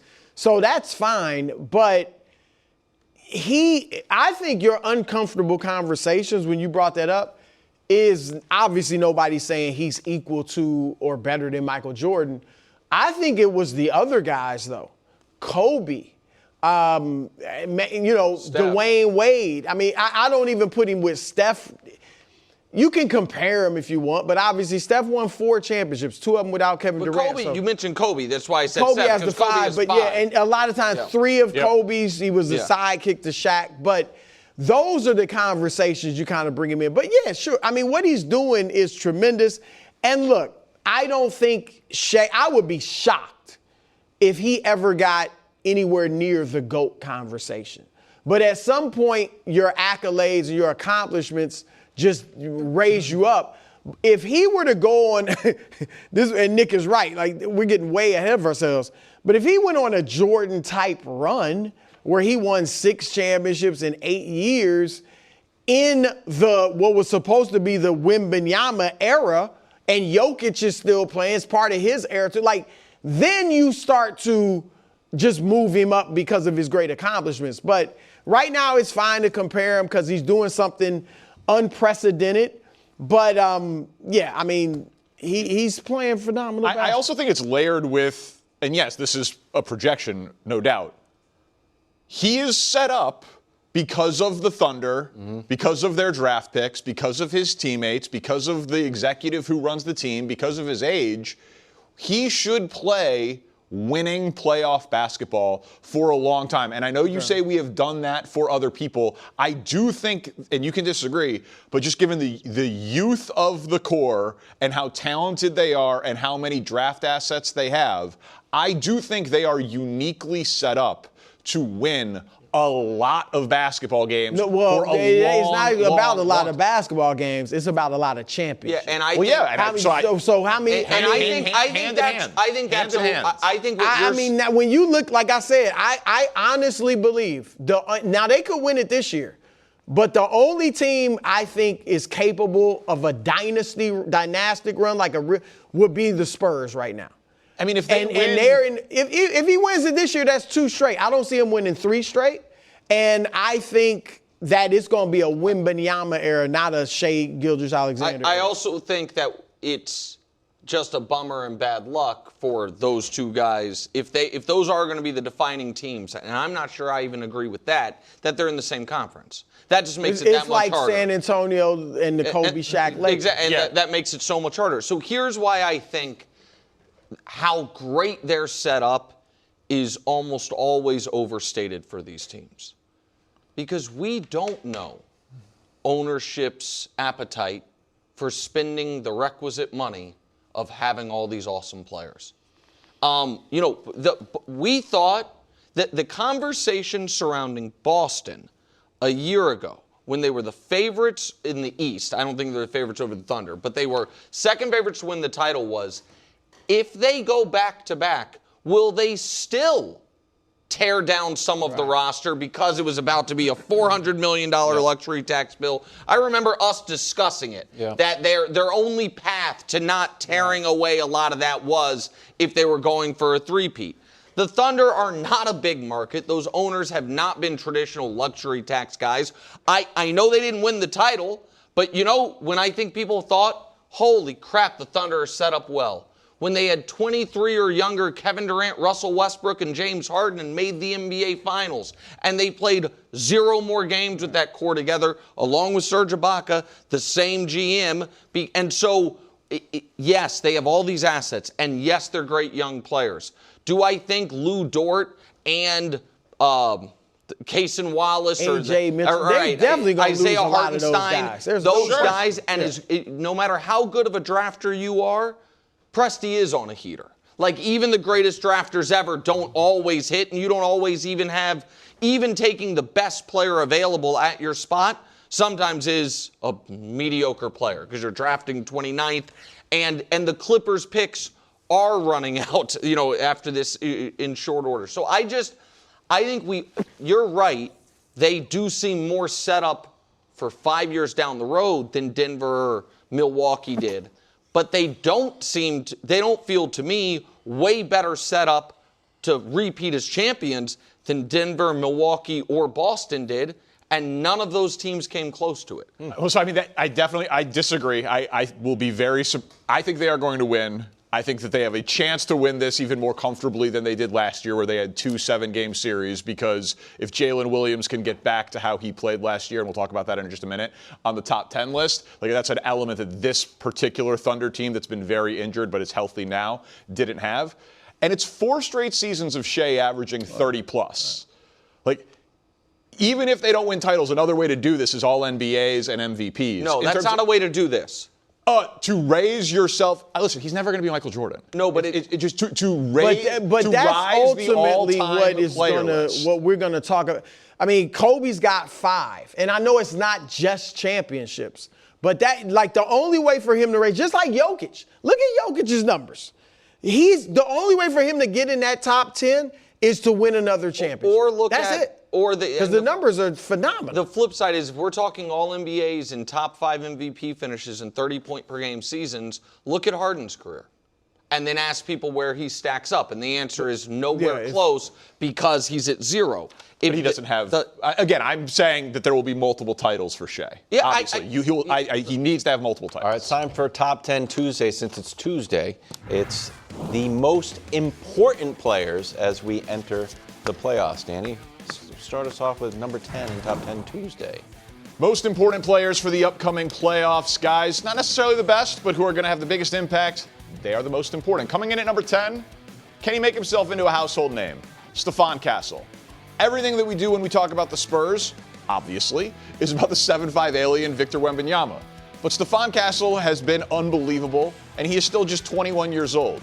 If we could look at the list of players on a playoff team that have averaged 16, 5, and 7, it's Stephon Castle and Luka. As a number 2 player, if the Spurs make a deep run, at some point we're going to run out of things to talk about with Wembanyama. I think Stephon Castle will be a guy who really sees his stock rise these upcoming playoffs. Coming in at number 9, the aforementioned Jalen Williams of the Oklahoma City Thunder. I absolutely think he matters. I don't think this is just a system thing. This is a guy who had 3 straight games of 25 or more in the finals last year, including a 40-point game. And this year compared to last year, it hasn't been the same. He has been battling injury. He's been looking better since he came back.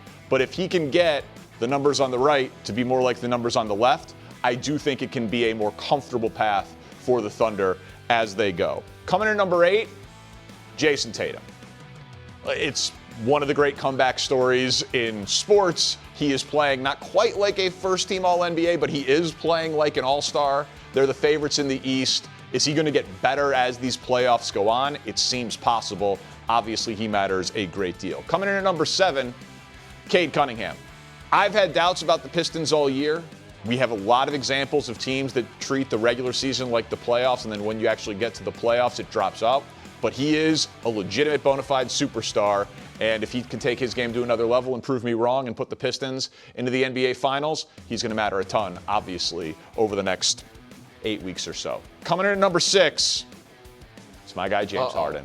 My guy, Yeah, absolutely. I mean, like, not much is on the line other than the opportunity to reshape his legacy, which hasn't been to a conference finals since 2018. We could put up the playoff track record for him year over year. I know I'm going against history, so it's his legacy that's on the line.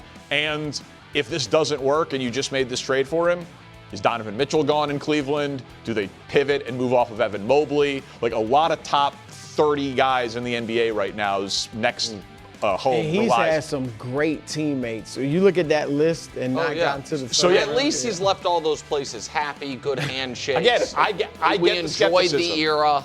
We haven't seen a lot of Cleveland's Big Four, though. But we're about to. Okay. Coming in at number 5, Karl Anthony Towns. Similar logic to Harden. He's not the best player on his team. That is obviously Jalen Brunson. I don't think they would fire Mike Brown. We talked about it a bit yesterday. I disagree with you, Nick. If the Knicks bow out early and he's going to get a lot of the blame. He gets a lot of the attention, positive and negative, from Knicks fans. I have a very hard time seeing them bringing this team back. He's been playing really well, so he would command some value in a trade market. Would it be him? Would it be Bridges? What would they end up doing in the offseason? I think it hinges on how he plays in the playoffs. Coming in at number 4, Jaylen Brown. 2 Celtics on the list, because if Tatum is not playing at an all-NBA level but the Celtics are going to win a title, Jaylen Brown's going to need to be the guy who plays at a first-team all-NBA level. And for the most part this year, he did. He's going to need to be better than he was in the playoffs a couple of years ago, and those numbers were pretty ridiculous. He was good, but he's been better this year than then, and that year it was good enough for him to be a Finals MVP. Can he play at that level over the next 10 weeks or so? Coming in at number 3, not much to say about these guys at the top 3 because they are just all clear-cut MVP candidates. Nikola Jokic, leading the league in rebounds and assists. Can he take it to another level? Is this, with a healthy Aaron Gordon and Jamal Murray, is it the most complete cast of characters around him, even better than the title team? I think there's an argument for it, but obviously as Joker goes, so goes the Nuggets. He will have to face off with number 2, Victor Wembanyama, trying to become just an anomaly in NBA history, at least in the last 40 years. First trip to the playoffs, be the best player, take your team all the way to a title. And then, yes, at number 1, best player on the best team, and I will be shocked if they don't win the title. So I think Shea is going to win his back-to-back MVP and back-to-back Finals MVP, and he's the most important player in these playoffs. I'm going to jump in. This is very interesting. This is very interesting, and I got to say, your top 8 is pretty solid. I like it. The Harden thing, I take a little issue with, but I get it. I understand the logic behind it. Thank you. I don't believe Jalen Williams is the second most important player on his own team in these playoffs. I think that's Chet, and I think one of the underrated stories of this Spurs-Thunder current and maybe future rivalry is that Wemby just decided, I hate this guy. That is a fun rivalry. I don't even know that Chet did anything. Yeah. And so maybe it's Wemby's love of literature. I don't know, but I know he doesn't like him. So this is a little hipster of me, but I'm gonna go ahead and say I'm gonna take off Jalen Williams and go with a slightly under-discussed player on a huge underdog. I think LeBron James will be important in these playoffs. Get out of here. I think he's gonna play 4 games. Okay, maybe. I mean, maybe. Maybe he plays play 4. 5. Maybe, or maybe he plays 5 games. 2 of them are exceptional. They're down 3-2 and Luka comes back. Or maybe a Rockets team that has been terrible in the clutch this year and a Lakers team that's been great, they just find a way, the Rockets do, to give them games. Maybe the fact that Ime Udoka at one point during LeBron's playing career and Udoka's coaching career, I think wanted to fight LeBron during a game, gets LeBron's attention. While he was coaching. That's what I'm saying. That's what I'm saying. It's a bold strategy. He would have lost.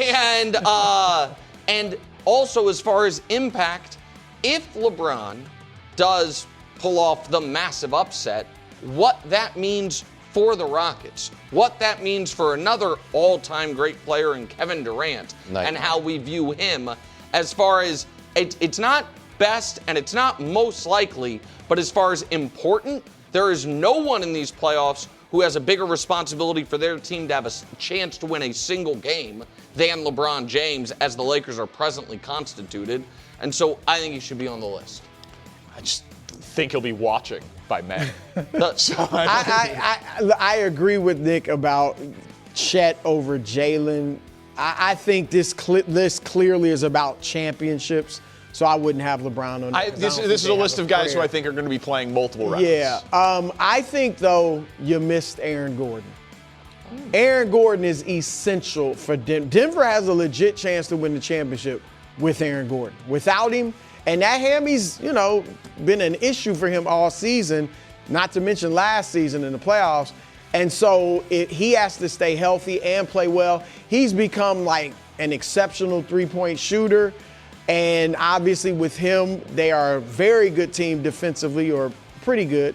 Without him, they fall off the map defensively. So I would put him instead of Jalen Williams. But otherwise, I think it's a solid list. Solid top 10 Tuesday. Do you have the Lakers being swept? Yes, I do. That's in Penn. You don't have to.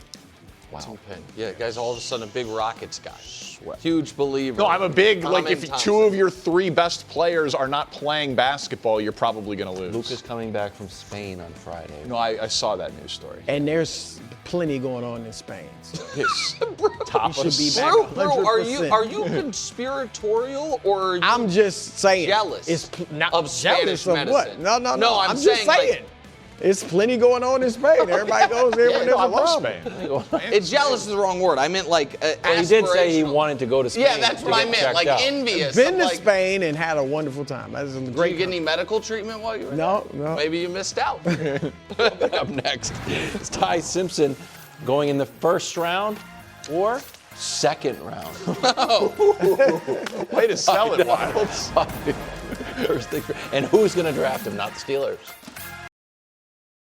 Welcome back to First Things First. We got Greg Jennings and Willie Colon out here. Let's go to Pittsburgh. Willie loves it there. Yeah. NFL Draft is being held next week in Pittsburgh, and you will see 16 prospects in person getting ready to hear their names, including Alabama quarterback Ty Simpson, who has accepted an invite to attend the draft. Now, there is some speculation how he might drop out of the first round entirely.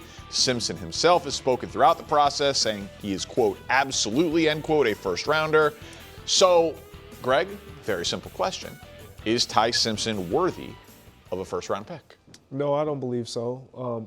Look, there might be a team that has a plan for him. You tell me that team, I'll tell you ask them, what is that plan and what does it look like? And when you talk about a first-round guy, it's an honor for him to be invited and attend. I think that's awesome. If I were invited, I would possibly attend as well. You know what I mean? That doesn't mean I'm a first-round locked guy. But when you are talking about drafting a quarterback, first round, there's no doubt that he's your guy or he is your future face of the franchise. When I listen to the comparison, when I watch him play, does he have some good tape? Of course. But almost every player has some good tape. He has too much bad tape for me. And then when you talk about the comparisons to Brock Purdy and all of those things, remind me where Brock Purdy was drafted. Last pick of the draft, yeah. And you mean to tell me every team was just wrong coming out of college? I mean, he hit, which is great, but again, he hit with a damn good team. Situation that he ended up in. Exactly. Now, if you tell me, okay, the Rams are going to take him the last pick in the draft and something happens to Matt Stafford and whoever else is the backup and he gets a chance, do I think he can play? I do, because I trust the coach. I trust what the system is and what's around him. So I'm not saying he can't play, but is he a first-round guy? No. Yeah, he's fringe at best for me. He's a day two guy. I have serious, and I'm not a fan of his size. Greg mentioned he's 6'1", 211 pounds. It's okay. He's a good enough athlete. I'm more concerned with his injury list and how he performed while injured. And I have a list right here, a graphic for you. It all started with towards the back half of the season. He talked about his lower back injury he suffered against South Carolina. And then it started to snowball after that. Especially he had that big, it was well documented, his cracked ribs in the Rose Bowl. But what really happened was his accuracy dropped, right? If we can get to that right away. Before he got injured, the first 7 games, that's 70%, right? And now you're talking about the last 8 games, that's a big drop. So if you're talking about to Greg's point, if you're going to draft a quarterback in the first round, you got to play through injuries, right? They can't question your toughness and your ability to do your job at a high level. You talk about the Josh Allens, the Aaron Rodgers, all these guys who are considered elite quarterbacks or tough quarterbacks. Their skills don't drop when they get banged up. They play through it and they show up. So I have major questions about his ability to play through it. Now, the one thing we haven't even talked about, which you probably will, he has no experience. Like the 15 starts. Well, so like 15 starts. Yeah. 15 starts is a huge negative. Like, why didn't you beat out Jalen Milroe 2 years ago? Right? Like that is something that I would definitely be asking. But here is what I will say. He is not in last year's draft. He is not in next year's draft. This is true. He is in this year's draft. Yeah. And so in this year's draft, listen, I'm not an economist, but took Econ 101 and like micro and macro, baby, supply and demand. There is a large demand for quarterback prospects, and in this draft, there is not a lot of supply. And so teams can do desperate things. So if Mendoza is going 1, that's 31 other picks for a team to say, maybe we should do what the Giants did with Jackson Dart and trade back into the first round, where there's not always 32 first-round talent, right? There's 32 first-round picks, but there's not 32 guys that get first-round grades. And if we can just show a little bit of the footage here, like, he has impressive tape. He does. He has tape where he runs because there is pressure, but he is running to throw, which is the modern NFL. Like, the ability to scramble, improv, second angle throws, those sort of things. Like, I could see a team, be it Pittsburgh. Oh no. We are going to. I'm just saying. But Pittsburgh. Please. Mike McCarthy will develop you. You get to sit behind Aaron Rodgers and do the Jordan Love thing. So yes, you only have 1 year of college, but you get like a 1-year apprenticeship in the NFL, and you've got the offensive coach, you have the number 1 receiver, you get to learn from Aaron Rodgers. Like, that's the strength. But Arizona takes a stud player at 3 and then trades back into the late part of the first round to take a flyer on Ty Simpson. Like, I bet he does go in the first round because of the need of so many teams. We struggle. I don't think we're being honest, because he struggled against heavy pass rush. Like, I watched him against Georgia. I watched him late, and especially in the Rose Bowl. When they got after him, he started to shrink, right? And so if you're talking about him being drafted in the first round, now we're talking about a question of his toughness and his ability to perform when the heat's on him. I don't think he's that guy. And if you, and I'm keeping it a buck, if you a GM and you swing and you miss on him, you're going to get fired. Listen, late first-round picks not necessarily going to get you fired. It's certainly possible. And then this is maybe a little inside baseball, but the television, the media person in me says invite him to the draft, build up the storyline, and then photograph him and put him on TV as he falls. Yeah, that's a story every year of the draft. I mean, including Aaron Rodgers, right? Like it worked out for Aaron Rodgers ultimately. Geno Smith, right? So the invite to the draft does not at all mean that there is intel that he is going in the first round. It could just be it's good television to watch a guy be sad in the green room. Let's go to Houston. Talk about another quarterback here in C.J. Stroud. Texans general manager Nick Caserio, he was asked about his quarterback and the decision to pick up the 5th-year option on C.J. Stroud and the thought process that went into it. Here's what he said. He's our quarterback. We said that from the beginning. D'Amico and I both said it. So, I mean, I think that was really more of a procedural thing. I mean, I'm going to say it was a no-brainer, but it was kind of a no-brainer. So, glad he's here. Again, it's more part of the process. I mean, so we're excited about his offseason. I think he's had a good approach, had a good attitude here. I think he's put a lot of work in. All right, Willie, I'll start with you. No-brainer to pick up the 5th-year option, but are you still positive and confident that C.J. Stroud is just had a lot of negative talk. The long-term answer? I'm simply not sure anymore, man. And that's just I'm being fair. Like, when you're a franchise or considered a franchise quarterback, part of your resume is your ability to carry the team. We watched everybody on that Houston Texans roster carry C.J. Stroud, not the other way around. And that's concerning. Like, yeah, I get you picked up his 5th-year option. And listen, I'll even throw you another bone. I understand that his offensive line hasn't been great. He's been very porous, which I think has led to some of his unhinging. But I simply, after what we saw in the playoffs last year, I just don't think he has it. I don't think he's that guy that you could say, you know what, he's going to be our guy for the next 5 years. I honestly felt like DeMeco Ryans failed his ball club by not benching him at halftime in that Patriots game. You should have went with Davis Mills, who won you a couple games earlier in the regular season. So, yeah, do I like his demeanor? Do I like the fact that he's capable? I understand he threw for over 3,000 yards.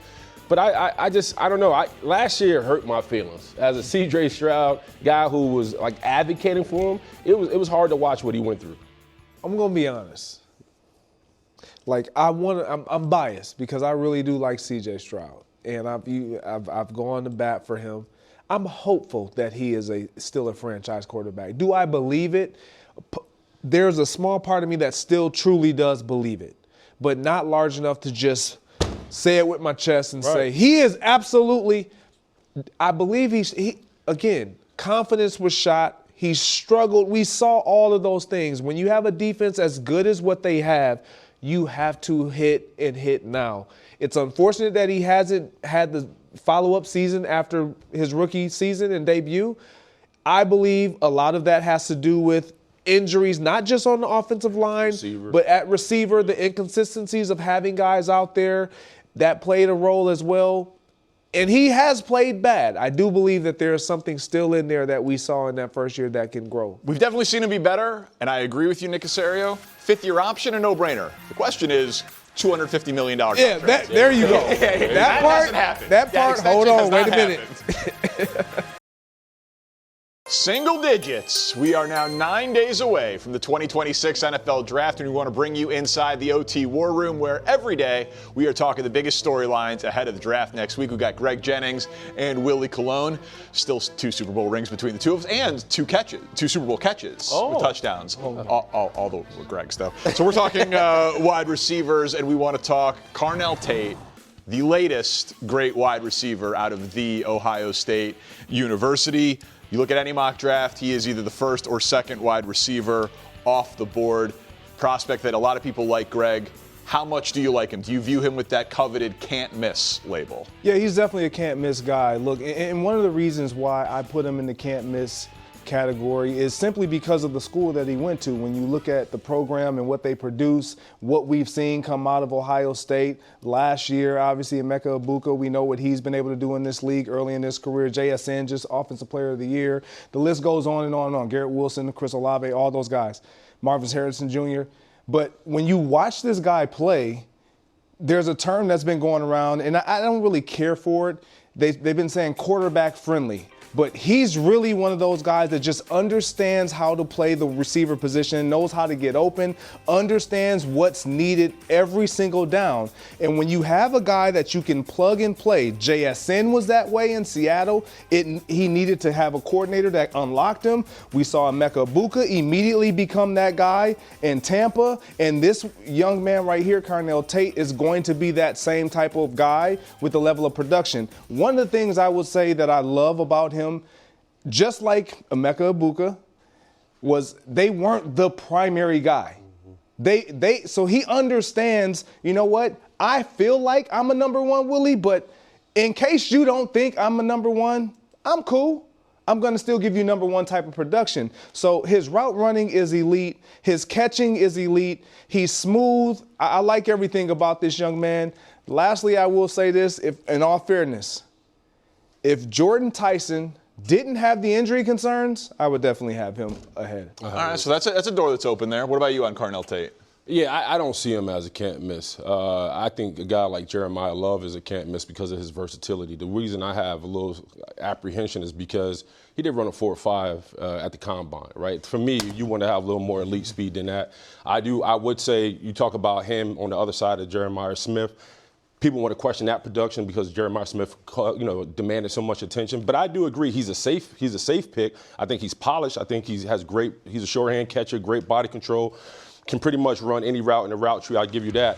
But can't miss. I don't think he falls in that category. All right, can't miss that exclusive group that you're going to reserve. That's a generational type talent. Okay, so Greg, we have fun with comps here. Mm-hmm. Can you give us a comp then for Carnell Tate? Yeah, so I've been going back and forth about this comp, and I got 2 guys really, that when I watch them on tape, I kind of get a picture of what he does and how he runs his routes. That's Devontae Smith and Jordan Addison. Like when I watch those guys run, and you can see a couple of the routes that they've run that are similar, the skill set is there, the route discipline is there, the detail to your craft is there, and the fluidity when you talk about a guy like Devontae Smith, very fluid, goes up and attacks the ball, survives the fall when he does high point the ball, more often than not.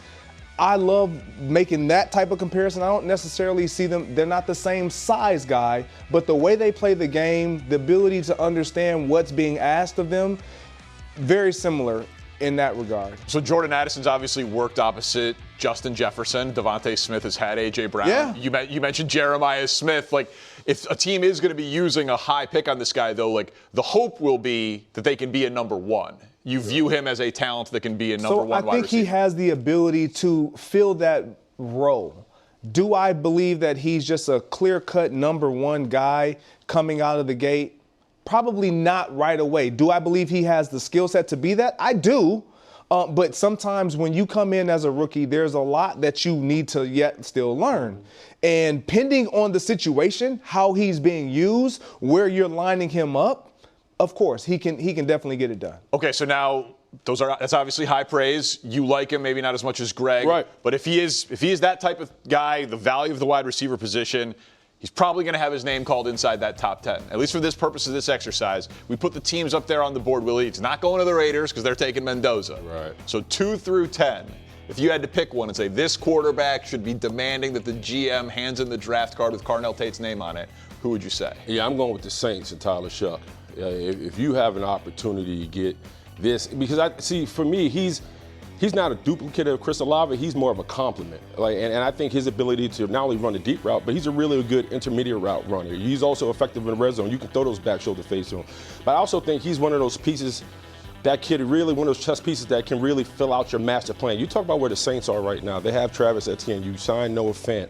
They got a left guard, which they definitely they needed in David Edwards. And now you're talking about timing, right? So you got Shuck in year 2. You get him in year 1. By year 3 or 4, they're going to be on the same level. Now you got all these pieces working at the same time. Now you can seriously start talking about, man, we have a chance to go get this thing because we have a young quarterback. We got a really good receiving core with an offensive line and a run game. Now they got to show us some pieces on defensively. But I like him being a compliment to Chris Olave. So I'll piggyback on that. I like that because of Kellen Moore being your play caller as well and being able to interchange Olave and obviously Tate if you were to go that route. I just feel like the Saints have too many needs, specifically on the defense side of the ball, that they'll expend one of their early draft pick on that side of the ball. For me, I mean, New York, the Giants. Oh, Giants. Put him opposite neighbors? Opposite neighbors, understanding that you just lost Wan'Dale Robinson, a guy that was your number one basically because of the availability not there for Malik Neighbors, and he was effective. Do you feel like a young man like Carnell Tate, obviously coming out of this program, being ready-made, being quarterback friendly, if you will, can he step in if Malik Neighbors isn't ready to go and be that load carrier? I believe he can be, and then when Malik Neighbors comes back, we know he can be a complimentary 1A or 2. I think he's the dream scenario for the Chiefs at number 9 if he actually falls to them. And it's just like, oh my God, we allowed Patrick Mahomes to get Carnell Tate, and everyone's going to just be like, oh, that's obviously a perfect fit. I want to circle back, though, because you mentioned the Ohio State wide receivers, and it is wide receiver U right now. This run is ridiculous, right? You have Offensive Player of the Year. You have top 5 picks. You have guys who have balled out in the Super Bowl. You've got deep threats. Those are all obviously not the same wide receiver. But something that I wonder if teams fall into the trap of saying, he's definitely going to be like those guys. Because Penn State was like linebacker U, or there was a time where it was like, well, the next quarterback out of USC. There was a time when it was like, well, Big 12 quarterbacks can't be good. And then a guy named Patrick Mahomes came along. Like, some Ohio State wide receiver at some point will not be great. Yeah. I'm wondering if there's maybe like, do we ever overrate a guy like Carnell Tate because Chris Olave and JSN and Garrett Wilson and on down line, they were all good? Well, yeah, I think that there's a chance for that to happen. You talk about his speed. I don't care about the speed when I see he creates separation and he understands how to get open. The reason why I don't feel like this is going to be the case with him, when you put that list of guys up, and we can show you the list again, hopefully. Yeah, it's a fun list. But the one that stands out to me that hasn't done anything yet, at least, is Marvin Harrison Jr. Who was the highest? Exactly. And so, I just believe when you look at Carnell Tate and you truly watch the film, can he go out there right now and be inserted in an offense and give you immediate production? Yes, this is why you trust picking him. Ability, talent, Jordan Tyson absolutely has more of that. KC Concepcion, one of the guys that I absolutely am in love with, has more ability and talent. However, you trust what he's going to be able to provide you because of the pedigree that he's coming from in the program that he's following all those other guys who's done it. Yeah, I trust the skill set, not the school. I've never been a guy I fall in love with the school because we've seen DBs come out of LSU. That's supposed to be DBU. We've seen the offensive line come out of Boston College. Some of these, it depends on what you put on tape. Your tape is your resume. To Greg's point, what he's shown thus far is that he's a polished receiver who can be effective right away. And what you want out of a young guy like this is you want his impact not to be shown just on the field, but how he conducts himself off the field. And by all reports, he has a high character guy, straight out of Chicago. The players love being around him. So I think right now scheme and fit matters. And I also think right now, if you're Ohio State, if he happens to be another one, you just put him up in the Hall of Fame and keep it moving. I mean, it's a pretty good list. It is a great list. Longest record for consecutive first-round picks for any school at wide receiver. Tomorrow, inside the War Room, it's not just the team, but the situation, how that impacts draft picks. These guys know a thing or two about that. We're discussing in the context of Fernando Mendoza tomorrow. Time now for First Things Last. The NBA playoffs are here, and not a moment too soon, because for all the talk about the problems facing the league, well, they were justified. The competitive balance of the regular season in the NBA is officially a crisis. Over the final 2 months, the 10 eliminated teams, so we're talking the Bucks, Bulls, Nets, Pacers, Wizards, Pelicans, Mavs, Grizzlies, Kings, and Jazz, went a combined 9-99 against the top 6 teams from either conference. 9-99, and they lost by an average of 16 points a game. And really, it was non-competitive basketball all year. We just had the largest average margin of victory in NBA history at over 13 points per game, and that is not an outlier. The previous high water mark was last year. The one before that, 2024. So it's a problem, and it's getting worse. And frankly, it's Adam Silver's job to fix it this offseason. However, the next 2 months should remind us why we all fell in love with this crazy league in the first place. The storylines are ridiculous. Can Shea and the Thunder go back-to-back and officially begin dynasty talk?